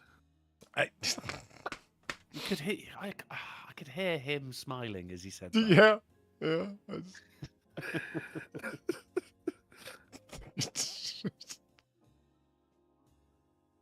Yeah. Cloaca. So they got a python problem, and they're like, Yeah. let's just offer people what the actual skin is going for. Like to What, make like the whole snake? Did he just... what's up? Go on, I think I might have missed that. Are they selling the whole snake, but just at the value of the skin?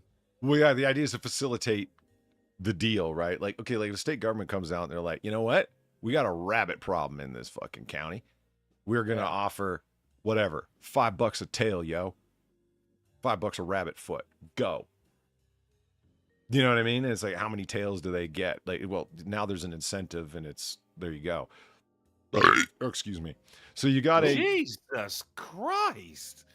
Oh, I see. It's adorable and fun when Sinatra does it. I'd do it, and you're using the Lord's name in vain. No, it's fucking disgusting when Sinatra does it. I just thought you were better than this. Hell no. I can't continue on in the same sentence as Sinatra does, though. I gotta stop for the moment. You know. My Brief inhale. headphones are dripping wet since you did that. My microphone is, or my headphones are fried. Come on, man. God damn it. All right. I'm done with making the yolks. For fuck. At a certain point, these jokes are gonna spoil. Now, so yeah, what they want to do is facilitate, like, the environmental dudes are like, you know what? We'll be the people that'll put up the money, because in New York, they want these fucking big ass python skins because it's uninterrupted skin. You don't have to take a bunch of smaller snakes and sew them together. Right. Okay. You know what I mean? Like, these are big ass snake skins that are going for a lot of money. Snake quilt. Do you understand what I'm saying? It's Oh no! I just had the strangest mental image. And it was a Chinese sweatshop, in case you're wondering. I mean, that's generally a good call. And they're like, they figure the Floridians know how to catch these things and gut them and tan them and ship them. Or gun them and at least prep them, like salt them and then ship them, and then they'll do the rest, right? They're looking for the snake leather. And it's like, yeah, that probably would go well. I can't believe you didn't think of it before, but I'm glad to see American entrepreneurialism to the rescue once again. Fair. Why aren't there any, like, snakeskin socks? Because, like, the shape is already pretty much there, you know? That's a good point. That's a good point. Or a hand warmer, you know, like a muff. I feel like Yeah, that wouldn't be comfortable, probably. I have a pair of python boots. Nice. Good God, man. That's pretty cool. Yeah. Okay, squirrels and a mongoose bully a cobra. Fucking And- this isn't Getty Images. No, that, like, the story is the picture. That's What the fuck? Oh shit! I went a little bit over there. Album cover. Yeah. It's because the mongoose was around fucking with what was it? Or no, the cobra was there. Oh, all of them have young because it's spring, and the cobra's around because of that. Because they're the baby squirrels are around and the baby mongoose are around. So there's like, oh hell no. I'd be the squirrel at the back on the right with the puffy tail, just like, yeah, get him, Steve. Yeah, he's ready to fight. Look at that, look at that fan tail. I love nature. It's like, I'm gonna fan my tail out, and therefore I'll look bigger. It's just and this one on the left, he's like slying into fucking he's gonna blindside cold cock him. That's what he's thinking, right? I'm just gonna come in here and just suck a punch. Yeah. And then they all start kicking him, but then like the mongoose is like, "Come on, boys, he's had enough." Yeah, I think that these two in the front have figured it out. The squirrel and the mongoose. It's like he says, "All right, Steve, you snarl at him and distract him. I'll come up and cold cock him from behind." Yeah. Yeah. Sin, which one would you be? He's the squirrel in the far back left, recording it for commentary purposes. Yeah. You know, World star. Yeah, yeah, exactly. Send in the otters. You don't need to send in one otter, although they work better in teams. But yeah, they take care of all these fucking guys. You could have orange couture cobra bags in a hot minute. That snake is fucked. Yeah, It's fucked. Yeah, I get the mongoose. It's kind of what they do. But the squirrels in there. Man, they don't need to do this, Polly. Yeah, they collect nuts and berries all day long, but you fuck around, you'll find out. They got something to prove, obviously. Yeah, I love that the whole story is really just the picture. It's great. You don't need any text, really, do you? No, and that's all that's happening is they just right explain what's going on. This is in Botswana, in case you're curious. The lone African state that's doing very, very well. Why? Well, it's the most Western of all of them. And lack of snakes. Yeah, and they got lots of squirrels to take care of their snakes. Seriously, Botswana is a excellent case study. It's a Western liberal democracy with a strong market economy. And it's doing the best out of all of the African nations. Huh. Thank you very much. Yeah. These are some fucking pretty sleek looking squirrels as well. Like the stripe going down as Yeah. well. That's pretty cool. I mean, that's not the way squirrels look here, but I get they're Botswanan squirrels. They're number of stripes here. And I don't think is that the proper nomenclature? What? Botswanan? Botswanian? Botsqualian? If it was Botswanan, I mean, that's a really efficient name. You know what I mean? Like Botswana, Botswanan. Like, okay, cool. You're done. Yeah. It's not like Michigan. Michiganders. It doesn't get weird. Is it Michiganders? Fuck yeah. Isn't that terrible? Jeez. I would have gone like Michiganite. I mean, that's almost as bad as Liverpool. Like, it just gets weird. Scousers? No, the other one. Lilliputians. What is it at? Yeah, I didn't want to say Gulliver shit. What is it actually? It's like Liverpudlian. Liverpudlian. Also from people from Manchester. Mancunian. Really? Yeah. Fucked, isn't it? Is anyone London is Londoner, right? Yeah. Okay, something's normal. Like, something doesn't get weird. What's Londonite? What's Oxford? Oxforian? Oxonian. It's Oxonian. Upper crust polyword? Oxide. Nice. So moving along. Thank you, Feline, for sending this because I am the excite to know. Yeah, there's a Taco Bell where you can buy booze. Finally. Oh. Yeah, okay. I mean, everybody's had Taco Bell or should have had Taco Bell when they're drunk. Now you could combine the efficiency. I've never had Taco Bell. Oh, you don't even have Taco Bell. Next time we do. You do? I think no, there's not one in my city, so I'd have to go quite far. Now I can legitimately ask the question: do you have Taco Bell in Britain? Yes, I guess you do. Yeah, we do. Yeah. Cool. There's not very many of them. I learned you've all heard of Taco Tuesdays. Absolutely. Right. So that was actually a trademarked phrase in 1989 by a company called Taco John's. Not here. Yes, no, there. You're kidding. Well, I never joke about tacos. Oh. I remember when I asked Far about this, like, because she had heard about Taco Bell for a good while, and then she was, in the States for like 3 months, right? Where she's getting married and whatnot. And she went to a Taco Bell, and she said, so I finally went to a Taco Bell. I'm like, and? She's like, it was a taco. Yep. That's it. No. She's like, yeah. I mean, it wasn't great. It wasn't bad. It is and I'm like, yeah, very least definition of a taco. absolutely. That's the point. Because I've only ever made my own tacos, and the best thing about that is like putting in way too much filling and it going everywhere. I can only imagine if you get a Taco Bell and you don't get to choose how much filling you get, it's just going to be disappointing and thin. But they are disappointing and thin from Taco Bell, but they're cheap. And like Sin said, like the bottom level of what you can get, like, yeah, they've stripped it down. It is a Spartan taco, man. It is a minimalist design. and that's why you buy 5 soft tacos, man. Just with meat and cheese and get a whole bunch of border sauce and you're good to go. And no, it's not food. I keep telling people that it's junk food. It's thinking a bag of chips is a meal. It's not. But Dude, I saw some shit the other day when we were at the doctor's for something, and it had the little food area. It said a Coke and a bag of chips, and it's like, make it a meal. Oh God, this is a hospital. Are you fucking serious? Wow. Yeah, both of us were simultaneously in on that one.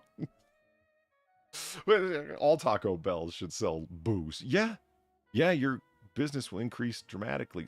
Drunkle, I've got a story for you related to this matter, and we'll get to it in a bit. Oh, so Lex 18 is still Lexing. I don't know what's going on here. I remember when Lexi was 18. She's like in her 30s now. You just reminded Still me of looks good, something. Hold though. on, let's reload the channel. Oh, yeah, it broke. Student defends Pulaski County teacher who allowed a classmate to wear a KKK costume in class. Why would you not? I mean, presumably this was for some kind of like history day or something like that. It's not like holy shit. Like Like, I wear on Wednesdays. it's almost like you have a reasonable perspective on matters such that you nailed it. Yeah, Pick a historical person, and they picked Nathan Bedford Forrest. Critically. Like, to be critical of the man who was, some people say the founder of the KKK. No. One of the many. And then he left the group because they turned into a paramilitary terrorist squad. And he was like, that's not what I wanted. And it's like, so you just wanted a minor amount of terror. Yes. Yeah.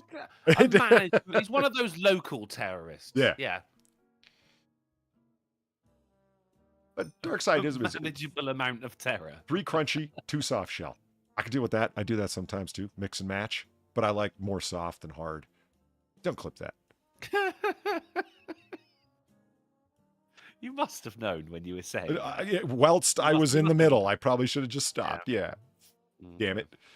But yeah, he dresses up as Nathan Bedford Forrest, and like he's criticized because like, the teacher, excuse me, comes out and goes, "What? This was the thing, and what?"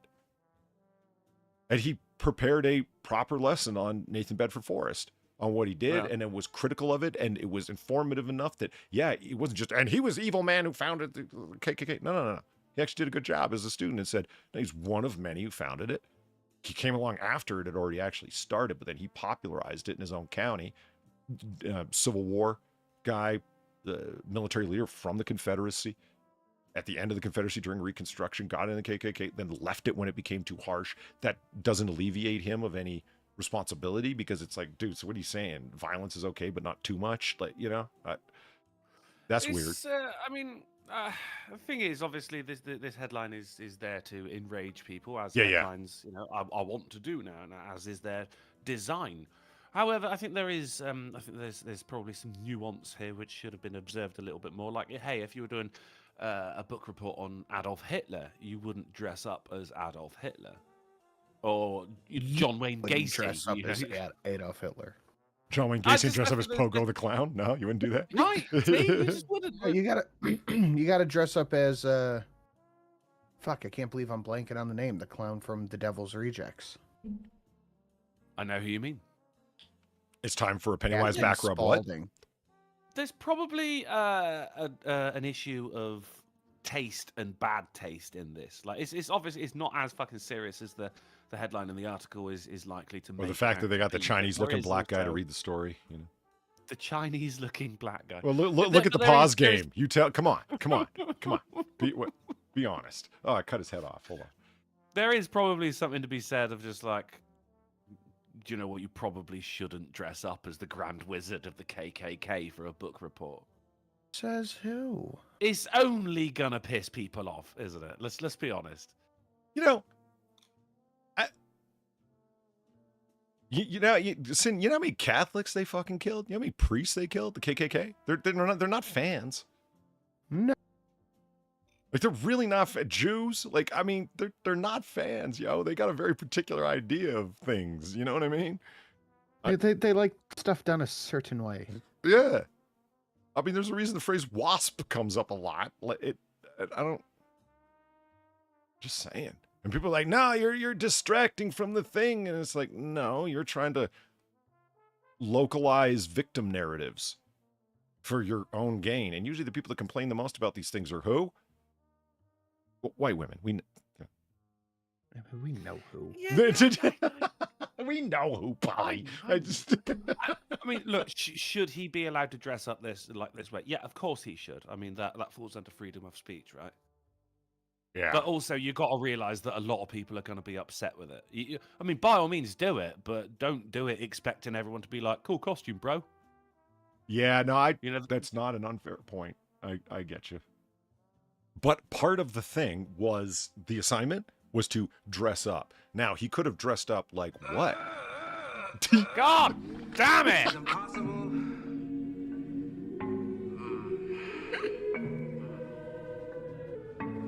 Don't do that. You do a report on whatever, but come in dressed like that. Well, every report, you always dress as the same. Oh, shit. I'm sorry. I missed C. Thomas from 17 minutes ago. My pardon. C. Thomas, thank you for the $1. Egg puns prove we don't yoke around. Oh, I beat you to it, Sinatra. What? Hey. I already said yo. I know. He beat you I to it. did It was that 17 before as minutes well. ago, man. There's a timestamp proof. Bullshit. Bullshit, dude. Very drunk, lamented guide. Thank you for the 825 because you asked nicely. Well, thank you. I appreciate Aw. creeping Drunkle out and making the drunk people happy. It's a win all around. May I please if we're have gonna put- $1 million, lamented guide? We're gonna put it out there. Dude, we all know. Drunkle loves the wormy. Yeah. I don't. Eating worms, I don't like it. haunted geese, infernal clowns. It's Duck. yeah. I But don't- Taco no, John's no. is a Midwest thing. Okay, thank you, Valine. That actually explains Wyoming, I believe. my ignorance. Ignorance. Yeah. That's how he ended up in this situation. Ignorant dog. Okay, you ready for this?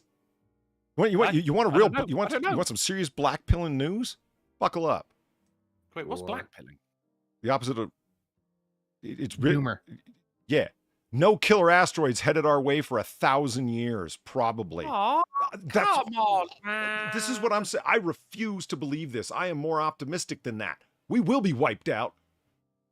Fucking We will be. Catherine Fiddler trying to take away my lone hope. More like Catherine Fibber. Right. Humans won't be going the way of the dinosaurs for at least 1,000 years, according to a new study of large asteroids lurking nearby. No. You don't know that. There's so many, That's bull. If that's that, how did they get this photo then? right? I mean, clearly that's a real picture. That's proof. Planet killer asteroids won. are those more than a kilometre wide? No. Holy Nice. shit!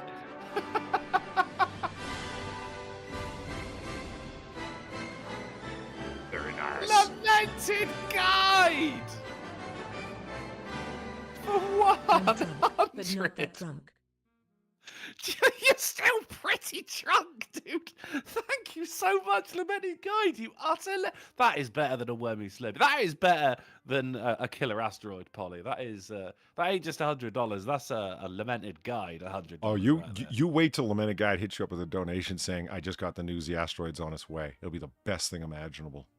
Which, yeah, okay. Well, I will spend that money wisely, leading up to that point.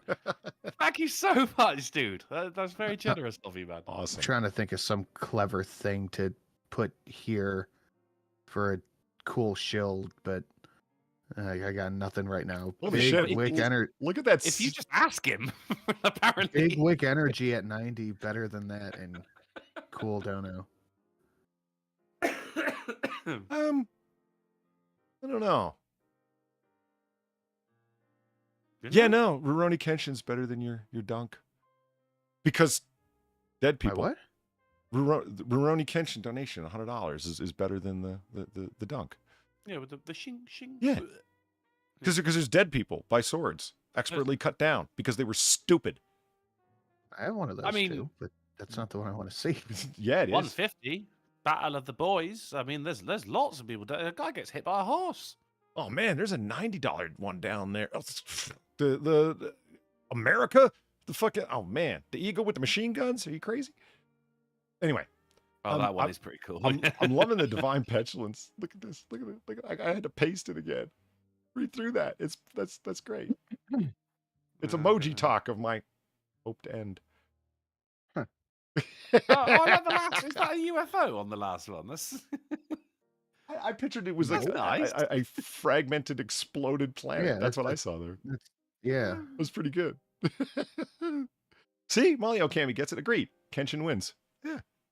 Oh, so this a shooting star, a falling meteorite strikes the Earth crust, which then makes a load of volcanoes go off. The world explodes, and we're just rocks after that. That's the story being told in emoji form, and I love it. Okay, the shooting star is an okay, never mind. All right. Wait, the asteroid. What's the difference? A meteor. Wait, hang on. It's meteor. It's obviously hit something that's got like planets and whatnot because there's like things going off, right? Like explosions, mushroom clouds, right? I mean, but what's the difference between like an asteroid, a comet, and a meteor? Comets can outgas. Can what? When they get close enough to solar radiation, have their surfaces blasted off, and thus the tail is produced behind them. Oh, yeah. Really? Yeah. Oh, okay. An asteroid. Of all people, you didn't know that? I did not. No. What do you mean, out of all people? What am I like? A self-proclaimed comic king? Yes. You know you called yourself that on Twitter in 2013. I saw it. I didn't have Twitter in 2013. You claim. Which makes it even more weird. Yeah, you were comic king. Comic king of Darby. I know.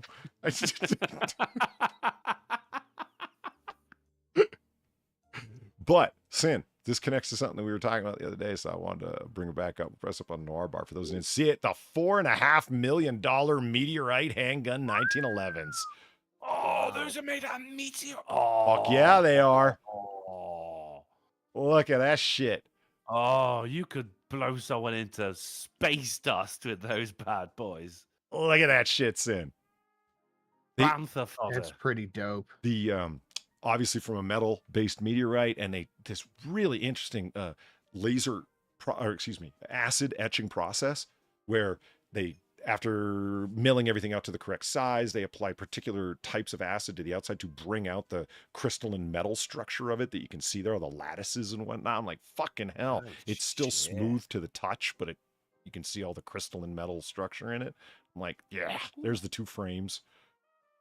I was telling Polly I wanted to get a sword made out of meteorite. Yeah, kind of cool.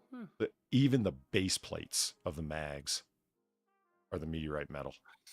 That's almost too good to shoot someone with. Yeah. And there's the grips. Figure it out. Then the internals of the guns, and then there they are. Fuck yeah.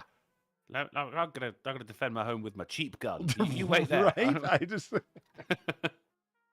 Yeah, space guns. It's my exactly. mantle gun. Fucking right. Like that's the shit that, you know, is above your mantle.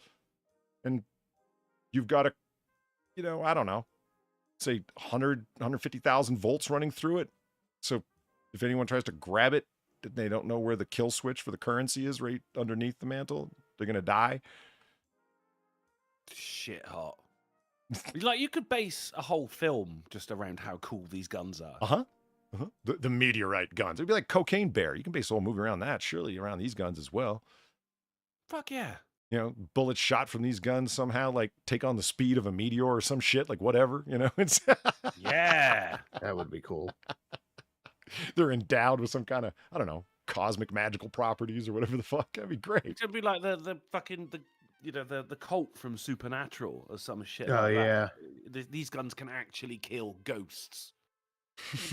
Right? It's the only gun that can take on Galactus, and we have it. We have two of them. There's only one man to call. The Shadow. He knows. Oh, yeah. Well, he had a special gun. Guns up. Two of these bad boys. Well, two 1911s, not meteorite 1911s, but yeah, he carried a chrome pair. Fucking slick. All right. Anyway, we're supposed to be speed running, aren't we? Aren't we?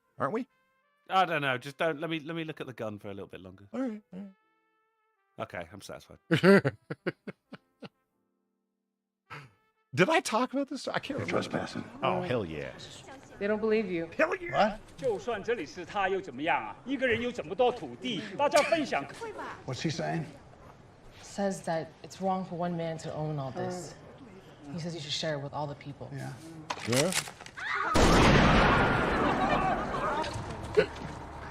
This is America. We don't share land here. You commie fuck. You're trespassing. Gabrielle, thank They you don't for the $40. The guy informed me that those 1911s were made by Jesse James. No shit. I didn't think Jesse James had any gunsmithing. Well, the guns Talents, from the skills. Shadow, or those guns just then? Those guns just right there. But Jesse James made those? Not like the motorbike guy, you know. Yeah, the Harley dude. Yeah, the chopper. Yeah, the custom chopper maker. Like, I understand he's a metal worker. I get that, and lots of different skill sets involved in that. I totally understand that, but it's really detailed work for guns, and if he's got that skill set too, fuck me. Guys, cool name. Wrong business. Yeah. You know how much those fucking gun makers at Nighthawk Custom get paid? Fuck me. But that's because they were smart enough to strike out on their own and start their own business. Again, entrepreneurialism for the win. Anyway, thank you, Valine, very much. We were talking about, you know, you got duttoned. Fuck yeah. You got done.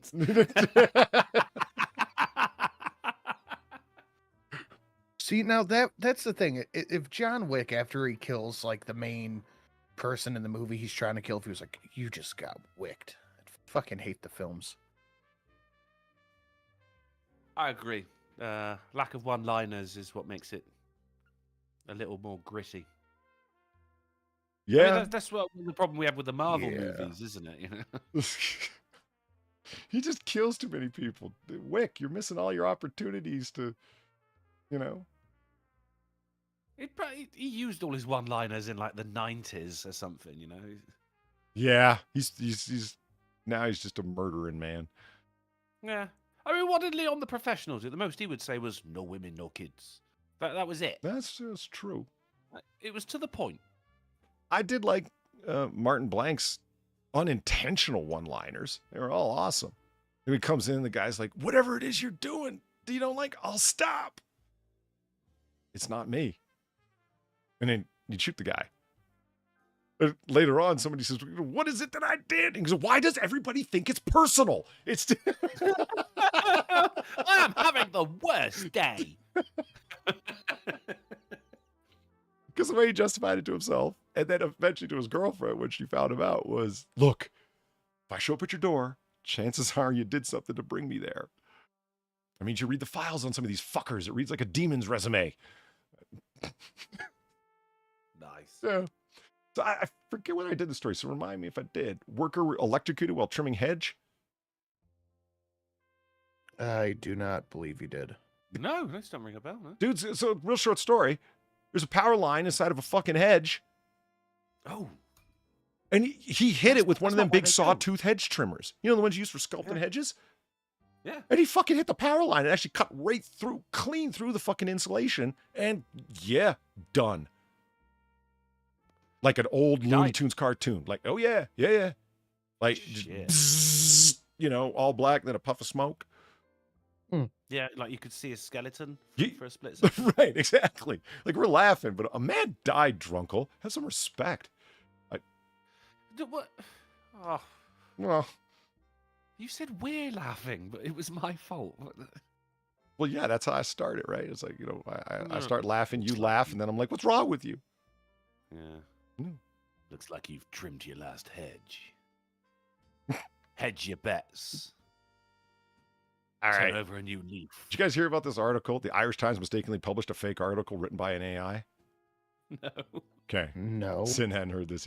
Good God. And everybody, except for mainstream media, is talking about it. And Sky News Australia, for some reason.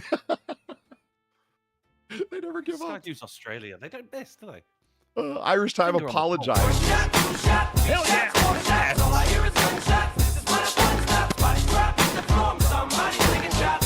Fuck yeah. Gamer Valine, thank you for the $18 and the sadly gone less than one shot, two shot. I hate to actually you on this, but Jesse James specializes in 1911s. He has a whole Damascus line. I had no fucking idea. I hate to actually you. Yeah, no, I don't believe that you have any problem with this at all. But I honestly had no idea. Fuck, that guy's got a wide-ranging skill set. It is not easy to fucking make a gun from scratch. Fuck.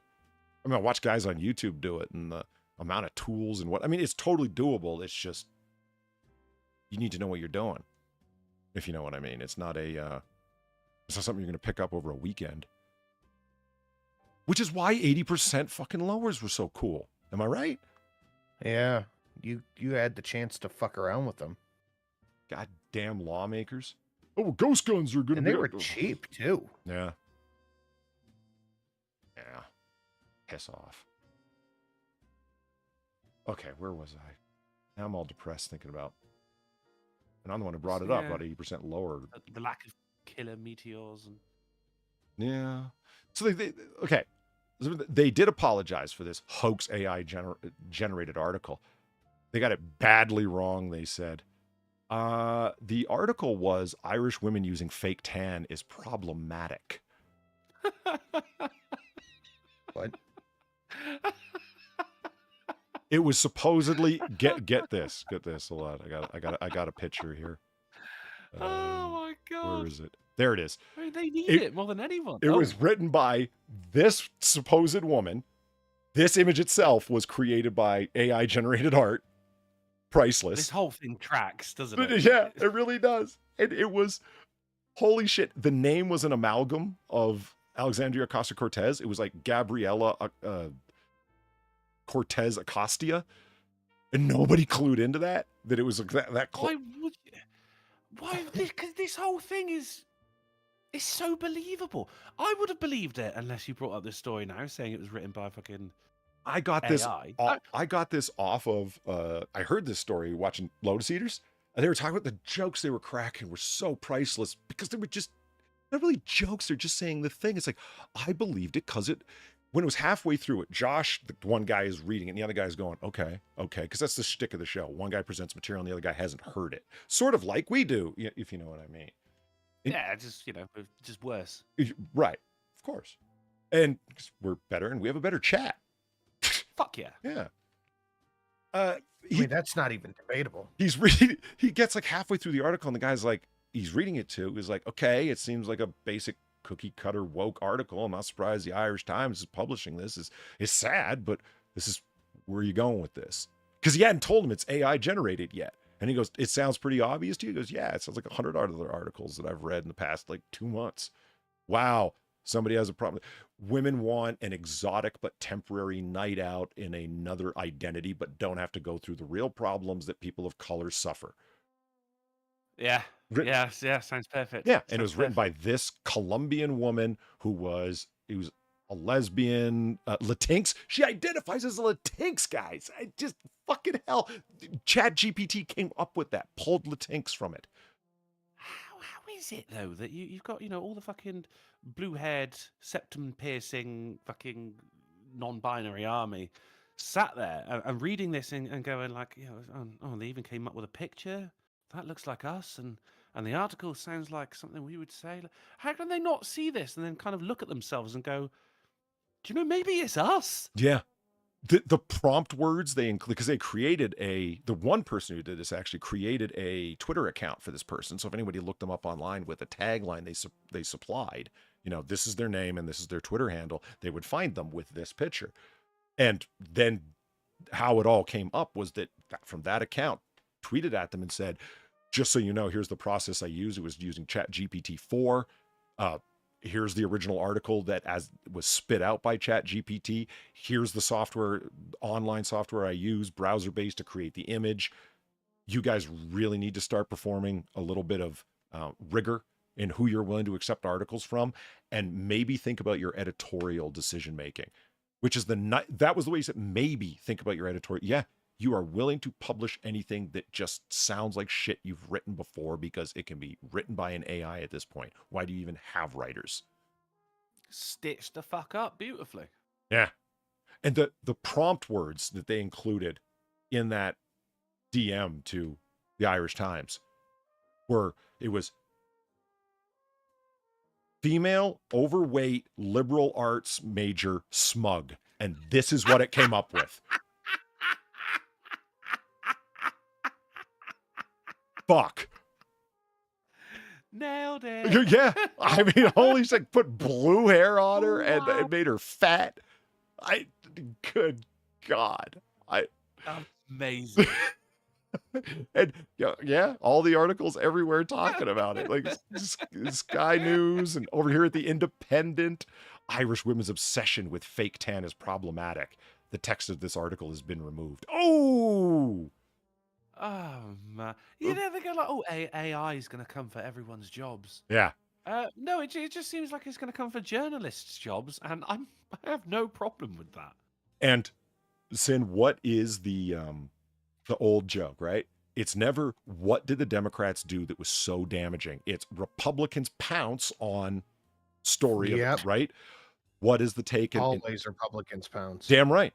Anything that's damaging to their chosen party, the Democrats, it's Republicans pounce on this in an attempt to blah, blah, blah, like the recent, independent counsel's report that was released. Republicans pounce in an attempt to, Well, with this, it's all about, we told you that Irish Times removes problematic fake tan article amid AI hoax fears. Everything is about where is AI going. Alt-right, far-right trolls are using this to damage the credibility of journalism. It's about the damage that AI can do and how we need to protect ourselves. And they, the journalists, are warning you for your safety how to identify AI-generated imagery and whatnot. So they still try and place themselves in an authoritative position after somebody in their industry got brutally hoaxed. And don't tell me Independent you wouldn't have fallen for it too. Well, the chances that guy who fucking greenlit the article is the one who wrote this one. Yeah. Thing is, like, even with AI, like, there's still a massive human element to it. Like, in order to come up with that picture, they, for what, a liberal arts smug, things like that. I mean, we saw what happened if you don't have the human element of it on Monday, when they got the fucking chat bot to tell them a riddle, and they said, "I don't know, what are you?" And he went, "Oh, I'm an AI."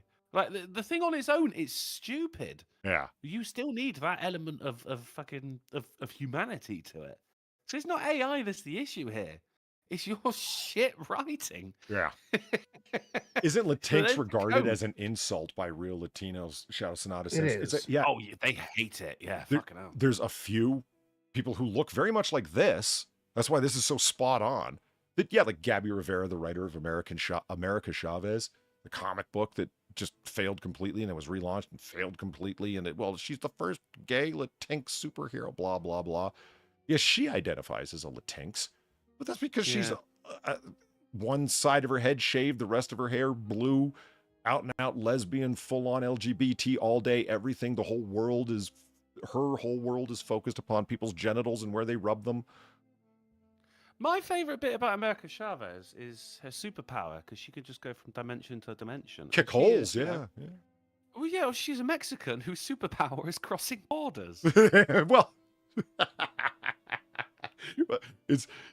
that's the odd thing, is that she's an extra dimensional alien. She's from another dimension, a lesbian dimension that's all female. Wonderful work there, Gabby. Sounds amazing. Yeah, and she's able to kick holes through where giant stars are formed, and she can jump through them. So, and then she landed in a Puerto Rican community in New York and appropriated their identity. She's not actually Latinx at all. She just grew up with a bunch of Latinx people. Yeah. Do you think the dimension she comes from would be lesbian if there were any men? If there were men, or are they not lesbian because there are no men and that's just not lesbian? I mean, both. I mean, you guys can procreate between y'all. Like, that's how she came around. Yeah, but there's still got to be still in that dimension, there's still going to be some women going I wish dicks existed. Oh, yeah, I'm sure dildos are still everywhere in the lesbian dimension. How would they be, though? They don't know. They don't know. Because downstairs is still similarly constructed. Do we know that, though? Because, how's the fertility working here? How's the reproduction actually happening? I could show you the page where they do it, because I have the complete series in digital comic format. But I would genuinely like the answer to it. So yeah, please do show. They do an artistic rendering.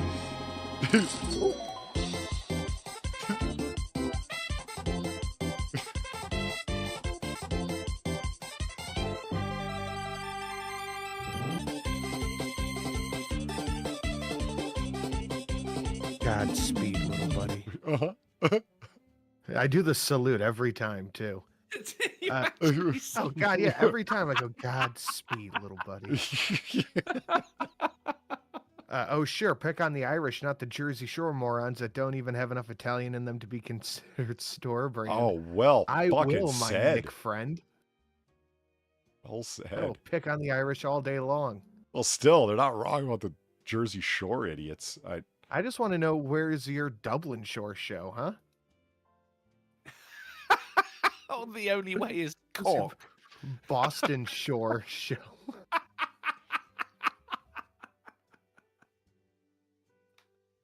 You wouldn't be able to understand Thank you, a Valine. goddamn word, would you? Mm-mm. It's just a load of people in caravans going, "You like dogs?" Sorry, I was just reading through chat. There's a whole bunch of just confused the hell out of me. So yeah, anyway, this turned out and they looked like fools. And no, I do like the way Josh framed it on Lotus Eaters, though. Is that there is a way to get journalists to do their job. Troll them into doing it. Yeah. And he went through a number of other fake articles. This is just a very, very recent one. And this one is just magical, especially because of the AI generated picture. That is such a cherry on top. That is fucking fantastic. Honestly, I would have been duped by this just the same as everyone else. Of course. And both of them said that. I would have been proud to. It's, of course you fell for it. Of course they believed it, because left-wing journalism is just that bad. It is all cookie-cutter fuckery. The Guardian article about this was priceless. It was really on some Republicans pound shit. It was, this is very dangerous because alt-right trolls could come in and, sound exactly like you and write articles that are indistinguishable from your own work? Yeah, you are the problem here. Yeah. Not AI. It's you. I mean, my favorite bit is in the prompt. They put, liberal arts. And then at the end, smug. That's just fucking wonderful. And other people, on Twitter have put up their own versions with those prompts. And it gives you similar results. Not this exactly, because, using the same prompts again and again, you'll get different results. But they're funny as hell. Yeah, the smug is known, man. Fucking nailed it. Now, speaking of smug. Oh. let's talk a little bit about Charlize Theron and very serious problems. Charlie Theron. Yeah, from now on, yes, Charlie Theron. It's always been Charlie Theron to me, mate. Always. Okay, that's the big one, Charlie Theron. She said in a tweet that, like, of course, defending playtime story hour for kids, not strip shows. Help me out here. Oh, the drag queen story hour for kids and the drag queen shows for kids. Right. She said, "What is wrong with these things? There's nothing wrong with it. You're transphobic. There's nothing actually going on. It's not a fucking problem. They are fun. And anybody who doesn't like the drag queen shows are a lot of fun. I've been to them, and I will fuck up anybody who wants to stop this artistic form." Her phrase. I will fuck anybody up. Charlie Theron said that. Yes. Well, why do actors fucking constantly weigh in on politics? Like, shut up. All right, challenge accepted. Yeah. So Megyn Kelly. I'll beat an old woman. Because Megyn Kelly's. You knock her the fuck out, Sin. Well, Megyn Kelly responds to this and just says, "Okay," and her. Meet me in the octagon. Yeah, like her little spiel is fucking great. It's short, but she gets to the point so fast and no lies detected. So why doesn't Charlize Theron come and fuck me up? This Megyn Kelly. Right. Yeah. We can't hear it, by the way. Oh, well, let me fix that. This is the pound sand. Yes, it is. Oh, yeah, the volume is way down low. There we go. Okay, let's try that again. So why doesn't Charlize Theron come and fuck me up? Because I'm 100% against her on this. Nothing. Yes, there's fun drag queen shows. Oh, you guys have whatever. God, it's like streaming. I don't want to be strong, like men who look pretty. I want to be strong, like bitch that fight bears in the forest. You're not even from Jersey. Why do I care what you say about fake ass bitches irradiated with stupidity? God, Family's from Brooklyn. It's close. Not really. But thank you, Valine. I'm just responding to what you said. All right. You ready? One more time? We good to go? Yeah. All right. Let's go. So why doesn't Charlize Theron come and fuck me up? Because I'm 100% against her on this. Yes, there's fun drag queen shows. I've been to them. When I lived in Chicago, we went to one that was super fun. It was all adults. But there are drag queen shows out there right now that are deeply disturbing, and they're happening in front of young children. So know what you're supporting. Understand what we're actually seeing out there, which can include absolutely the grooming of young children. Even she should be against that, trans kid or not. So why doesn't... Hold on, I just want to hear her say, "Why don't she come fuck me up" one more time? So why doesn't Charlize Theron come and fuck me up? Because I'm 100% against her on that. That's a dono, dude. I cannot wait to see Tucker on Twitter. If this is what we're getting from Megyn Kelly. Yeah. She went through Lent trying to stop with the F-bombs. That's what she was giving up, was really hard cursing. And she doesn't curse like a sailor, but oh man, you get the idea that for years she was watching her mouth really hard as a journalist on network television or on cable television. As soon as she thinks she's on streaming, it doesn't matter anymore, right? And her mom apparently calls her on the daily going, "Megyn, do you really have to drop that F-bomb so much? Why don't you come fuck me up?" She is really good at swearing. Oh yeah. It doesn't sound inauthentic. She sounds, yeah. It doesn't sound like an angry leftist on Twitter going, "You and your fucking people." Like, it just, no. She legitimate ire. And so, trans kid or not, I'm like, wait, what? Which one's the boy? I want to say the one in the skirt. They both are. Sorry, they're both in tutus. That's Charlie. Oh, right. Yeah. Ah, dude. Oh, wait, I cut her head off. Excuse me. I mean, the thing is, like, the whole argument here is like sex and gender are different. So you go, all right, so what is gender? Gender is how you identify. All right, so how do you identify? I wear women's clothes. Right, but you've just said that they are women's clothes, so you kind of fucked yourself up there. But really, what you're saying is gender is about what clothes you wear. So gender is fashion. So it's actually not a fucking identity at all, is it? It's just apparel. just seems like It's all it's ever been. remarkably short-sighted idea to have it's confusing. She said her child is trans at sometimes and then it's confusing, all of the things she says about her child. And it's like, okay, it just doesn't seem very responsible to me. I don't have children, but this just doesn't seem very responsible parental thing to do. No, certainly not. There's lots of things I wanted to do as a kid, and my dad was like, no. I'm like, but Dad, shut up. And it's because, looking back on it, it was a bad idea because I was a fucking kid. You know, so there's a white kid at the back there, which is just being covered by. It's the one that Charlie Theron doesn't talk about. It's the boring. What you getting at with the book script? Spit that shit out, man.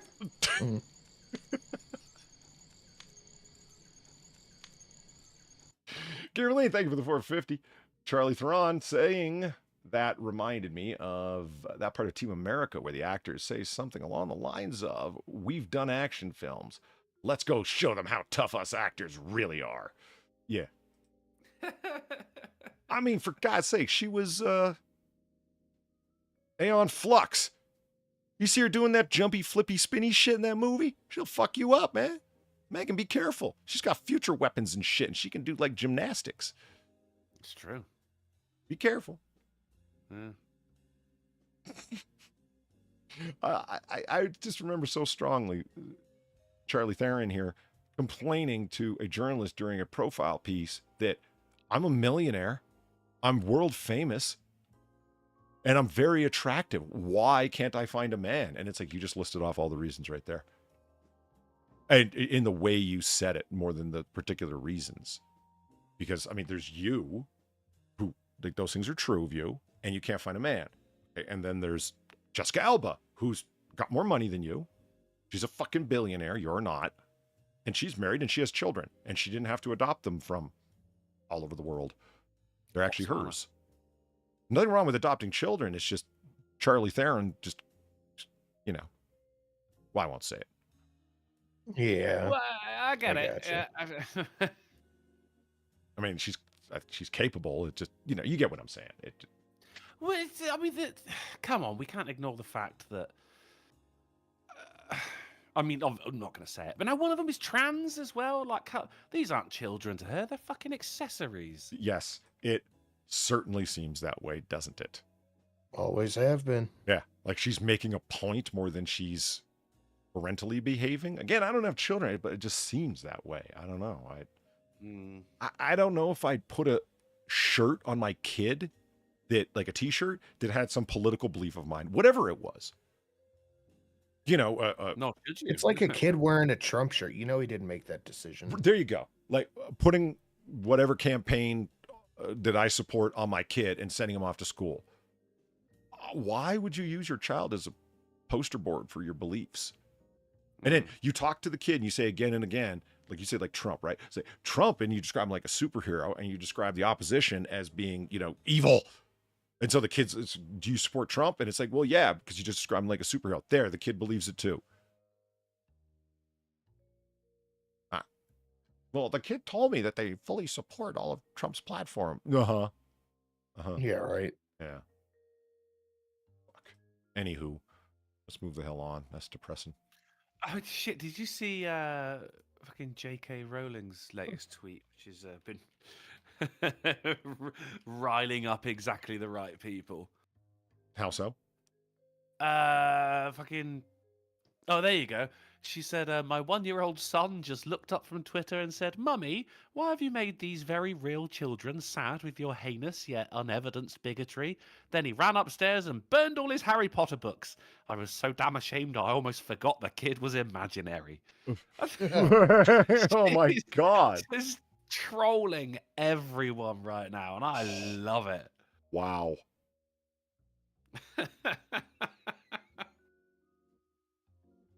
All right.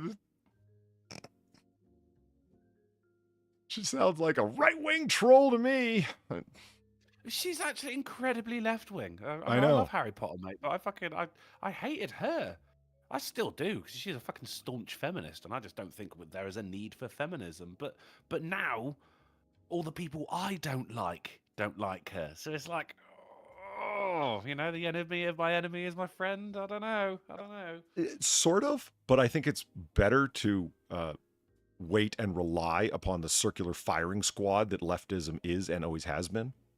Oh, I like that. The circular firing squad. That's nice. Yeah. And it's like, oh, we're shooting the enemy in the middle. And when he drops, oh, shit.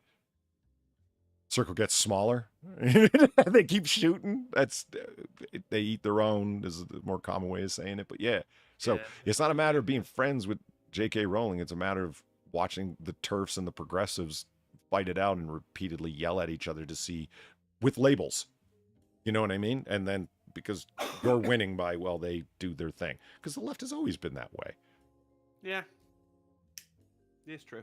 Let's move on to our titular article, Drunkle. Found this one with you in mind, buddy. Oh, really? Mm-hmm. Is it Gregg's? Yes. Oh my God, it is. Gregg's wins battle to serve sausage rolls till 2 a.m. We were talking the other day about how long it is until you can get yourself. You get a sausage roll at 2 a.m. You said to me. I did. Yeah. Well, now you can. You can get it. At least in this particular area. The thing that caught my attention about it. Where is it? Where? Tell me now. Where? Where is it? Where is it? Well, two things caught my attention about this. Number one, the drag queen that attended the opening of the new flagship store. Fucking hell. What the fuck is going on with that, man? Like it's really weird. It's like when, but fucking what's his name? Pedro Pascal, right? He's everywhere at the moment. I think that's what's going on with drag queens. Using the moment to run amok? Everywhere. They're just like, okay. Oh, we're going to celebrate fucking sausage rolls being served till 2 a.m. Brilliant. How do we celebrate it? Drag queen? Yeah, brilliant. Okay. It's just like anyone at HBO is going, oh, we got a roll open for a single father. Who do you think? Pedro Pascal? Yeah, brilliant. There's going to come a time when, like, fucking drag queens will, they'll fall back into obscurity and everyone will just be like, what the fuck just happened? What was all of that about? Yeah. Yeah, but fads are always like that. Anytime soon. No, not time soon, unfortunately, which is a shame because they genuinely scare me. Yeah.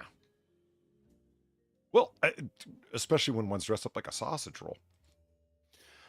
I'm just very confused about that right now.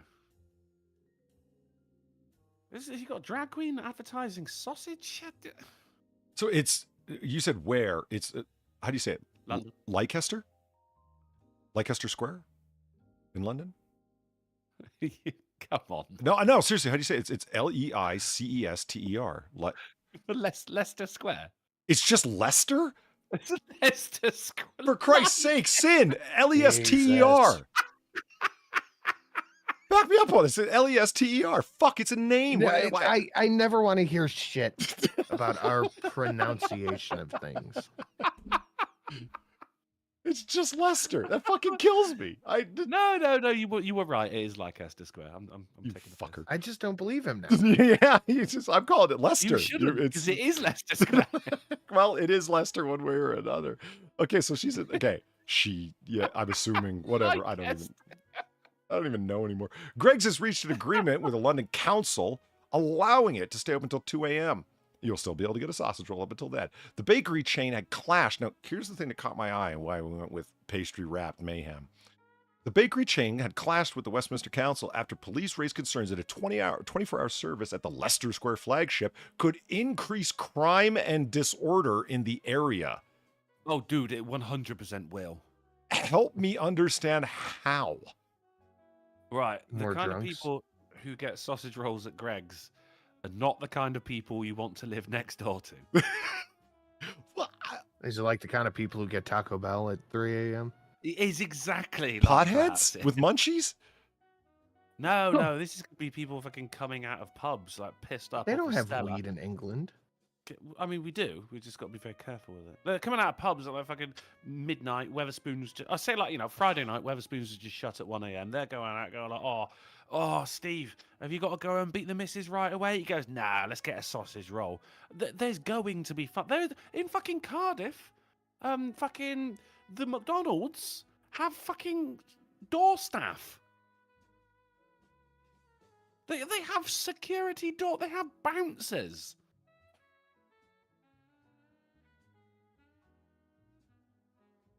Am I the only one who's incredulous about this?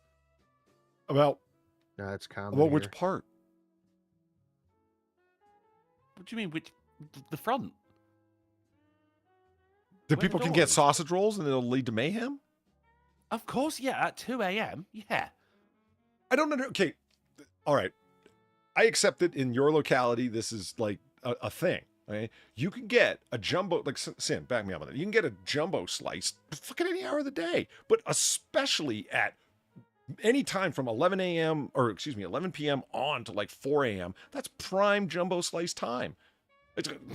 They're selling jumbo slices like it's nobody's fucking business. And yeah, it's a bunch of fucking drunks eating them, and me included.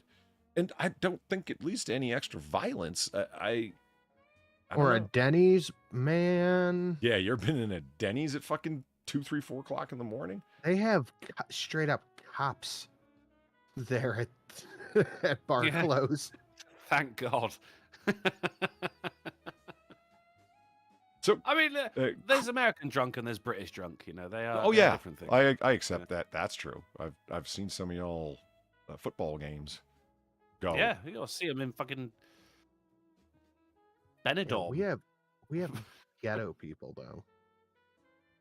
Yeah, there you go. Think of it like that. Ghetto people. I mean, Gregg's is not an upscale restaurant, Polly. But when now hold on. You said you don't want to live next to the people that are going to get a sausage roll at 2 a.m. from Gregg's, okay?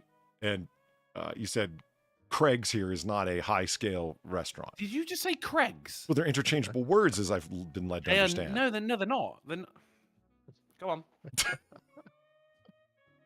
Say Craig.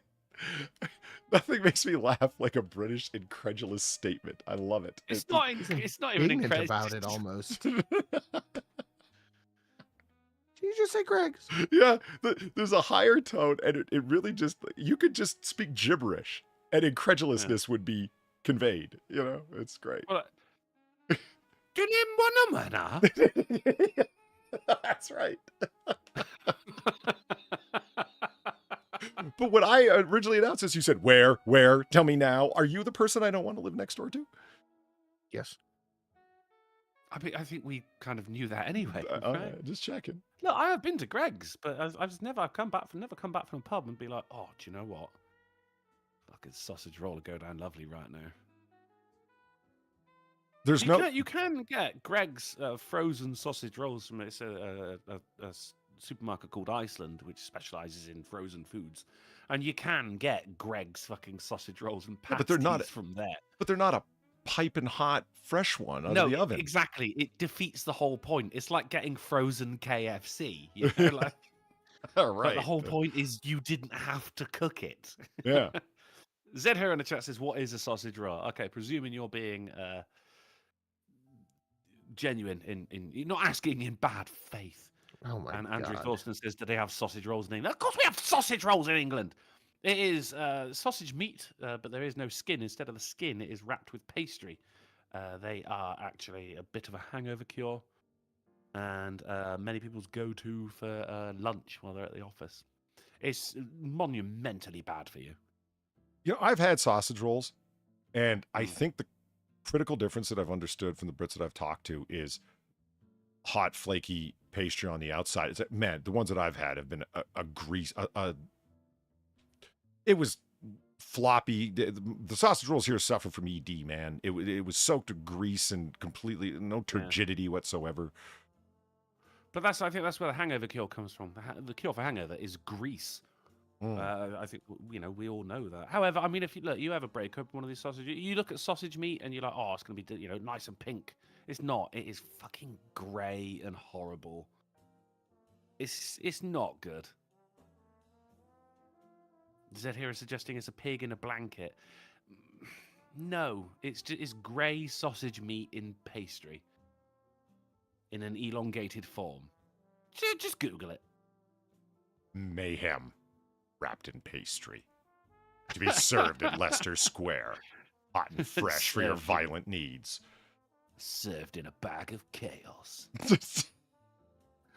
I really didn't think it was that big of a deal. Like, you guys gotta be fucking kidding me. The local cops are actually saying that. It's like, no, it was a smart idea. Oh, well, chaos to erupt forthwith. Yes, it's gotta kick off there. I fucking give it 1 week after this happens, and they'll be like, murder in Gregg's.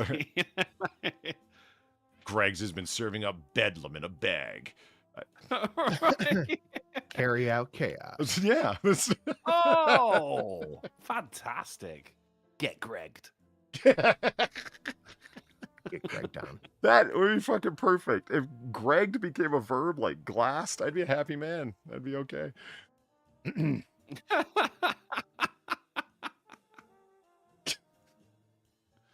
So in any case, that was our titular article, Pastry Wrap Mayhem. And brings us to the close of the show. And we are... No, Steve Dave right there in the end. Nice. It is Steve Dave. You tell him Steve Dave for $1. He says, I'm not going to ask about sausage, fish, chicken, or beef. But do they have bacon in England? Of course we have bacon in England. However, the bacon we have is what you guys would affectionately call Canadian bacon. It's a very different shape. We have like a nice like medallion-sized bit of meat, and the rest of it is nice and streaky and fat. Different cut, too, I think. Oh, yeah, 100% a different cut. Yeah. Yeah, from you guys have the pork belly. Because I get fucking pork belly all the time, and I just like I think I showed a picture of it to Sin, and he just went, "Well, that's just really thick bacon." I'm like, "What the fuck are you talking about?" But our bacons are very different. Yeah, no, that I accept. And there's somebody hitting the buttons I don't understand, but it's greatly appreciated. Thank you for the horn blowers in the hearts. Greatly appreciated from mystery location. So ham. Yeah, right. Joshua Montgomery. It's not ham. No, I don't think it is, but I don't understand the cuts of... Yeah, man, beef cuts and pork cuts get deep. Like, holy shit. It's nice. Yeah, it's not like quartering a chicken or a turkey. We all know giblets and wings and legs and thighs, and we know the difference, right? And there's breasts. And, yeah, the white where the white meat is and the dark meat is and whatnot. But all of a sudden, when it comes to pigs and cows, shit gets complicated fast. It's almost like the larger the animal gets, the more complicated. Yeah. Yeah. Oh, what's up with that? They're trying to make it hard, man. It's big butchery, putting a fucking racket over us. That's what's going on. Gotta be. It's all the same thing, just with different names. So, Sin, what do you got coming up after the show, man? You dropping a video or two, perhaps? I have a video ready for you to check out at your leisure on the Sin and Sass channel. Nice. And Drunkle, will you be going over to Twitch for some epic gamage? Alas, no. I have work quite early in the morning, so I'll just be watching a little something and going to sleep. Have you been gaming Zelda Crying Kangs? No. Well, that's the hot ticket right now, man. You ain't playing Crying Is Kangs? it? Yeah. No, I ain't playing Crying Kangs now. Everyone else I know I don't think is. it's on PC. No. Oh, the cool course not. kids are doing it. It's a Twitch thing, Yeah, man. well, I've never Or once no, been accused of fucking being a cool kid. the Switch thing, not Twitch. Yeah. Yeah, I got a Switch. Now, there's the problem. Yeah, sucks to be me, man. But now, Lamented Guy threw that $100. I'm a step closer. Were you planning on buying a Switch? Oh, during lockdown, yeah, but you just couldn't get them. Yeah, I wanted to play Animal Crossing, man. Yeah, the earlier version seemed like fun, and then it just became ever more complicated. Well, I don't know. Yeah. I'll just eat a sausage roll at 2 a.m. And now you can. Avoid a light stabbing. So just run through the Craig's front doors as fast as you can. There's hooligans outside waiting to take your wallet. You are saying Craig's. Interchangeable words. No, it's not interchangeable. No, because you're thinking of Craig and Craig, whereas this would be Gregg and Gregg. Huh. I don't know the difference. Yeah. Oh, fuck you. I don't know. It's like a Japanese person trying to say Kelly. You ever heard that? Or squirrel. You want to see smoke come out of a Japanese man's ears? Ask them to say squirrel. It's full of fucking sounds and syllables they don't have. I know a Chinese man. That's close enough, right? Yeah, why not? See if it works there. Yeah. The smoke. And apparently it's the same kind of thing with Craig, Gregg, Smeg, whatever, all the way down. It's just not American English. No, and it never will be. Oh, she We'll sent never agree the on Jesse this. James link. Thank you very much, Gamer Valine. And so there'll be no gamage, but videos from Sinatra to check out. And that should keep you for the meantime until you see us next, which will be when, Drunkle? We're going to be back on Friday on the Silent Sin channel, right? Yes, Sin? Yeah. Yeah, at 10:30 p.m. GMT, 5... Gregg. 10:30 p.m. GMT, 5:30 p.m. EST, 4:30 Central, and 5:30 a.m. on Christmas Island, Polydub. Excellent. Shout out to Christmas Island, holding you down. In the meantime, thank you very much, everybody, for the generous donations across the board. Greatly appreciated. And we are going out with Drunkle. When? Where are we going? Well, we're going out with Drunkle as Bergamot. And that's always a win. Oh, right. Yeah. We're going out with Drunkle. I'll take you to Gregg's. How much is a sausage roll going for anyway? You can get 4 for £2. Fucking, how big are they?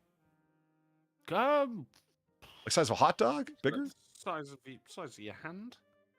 Like lengthways. 4 for £2? Jesus. Yeah, and you can get them warm. Are they crispy? They're not. The pastry's flaky. The pastry's the pastry's the best part.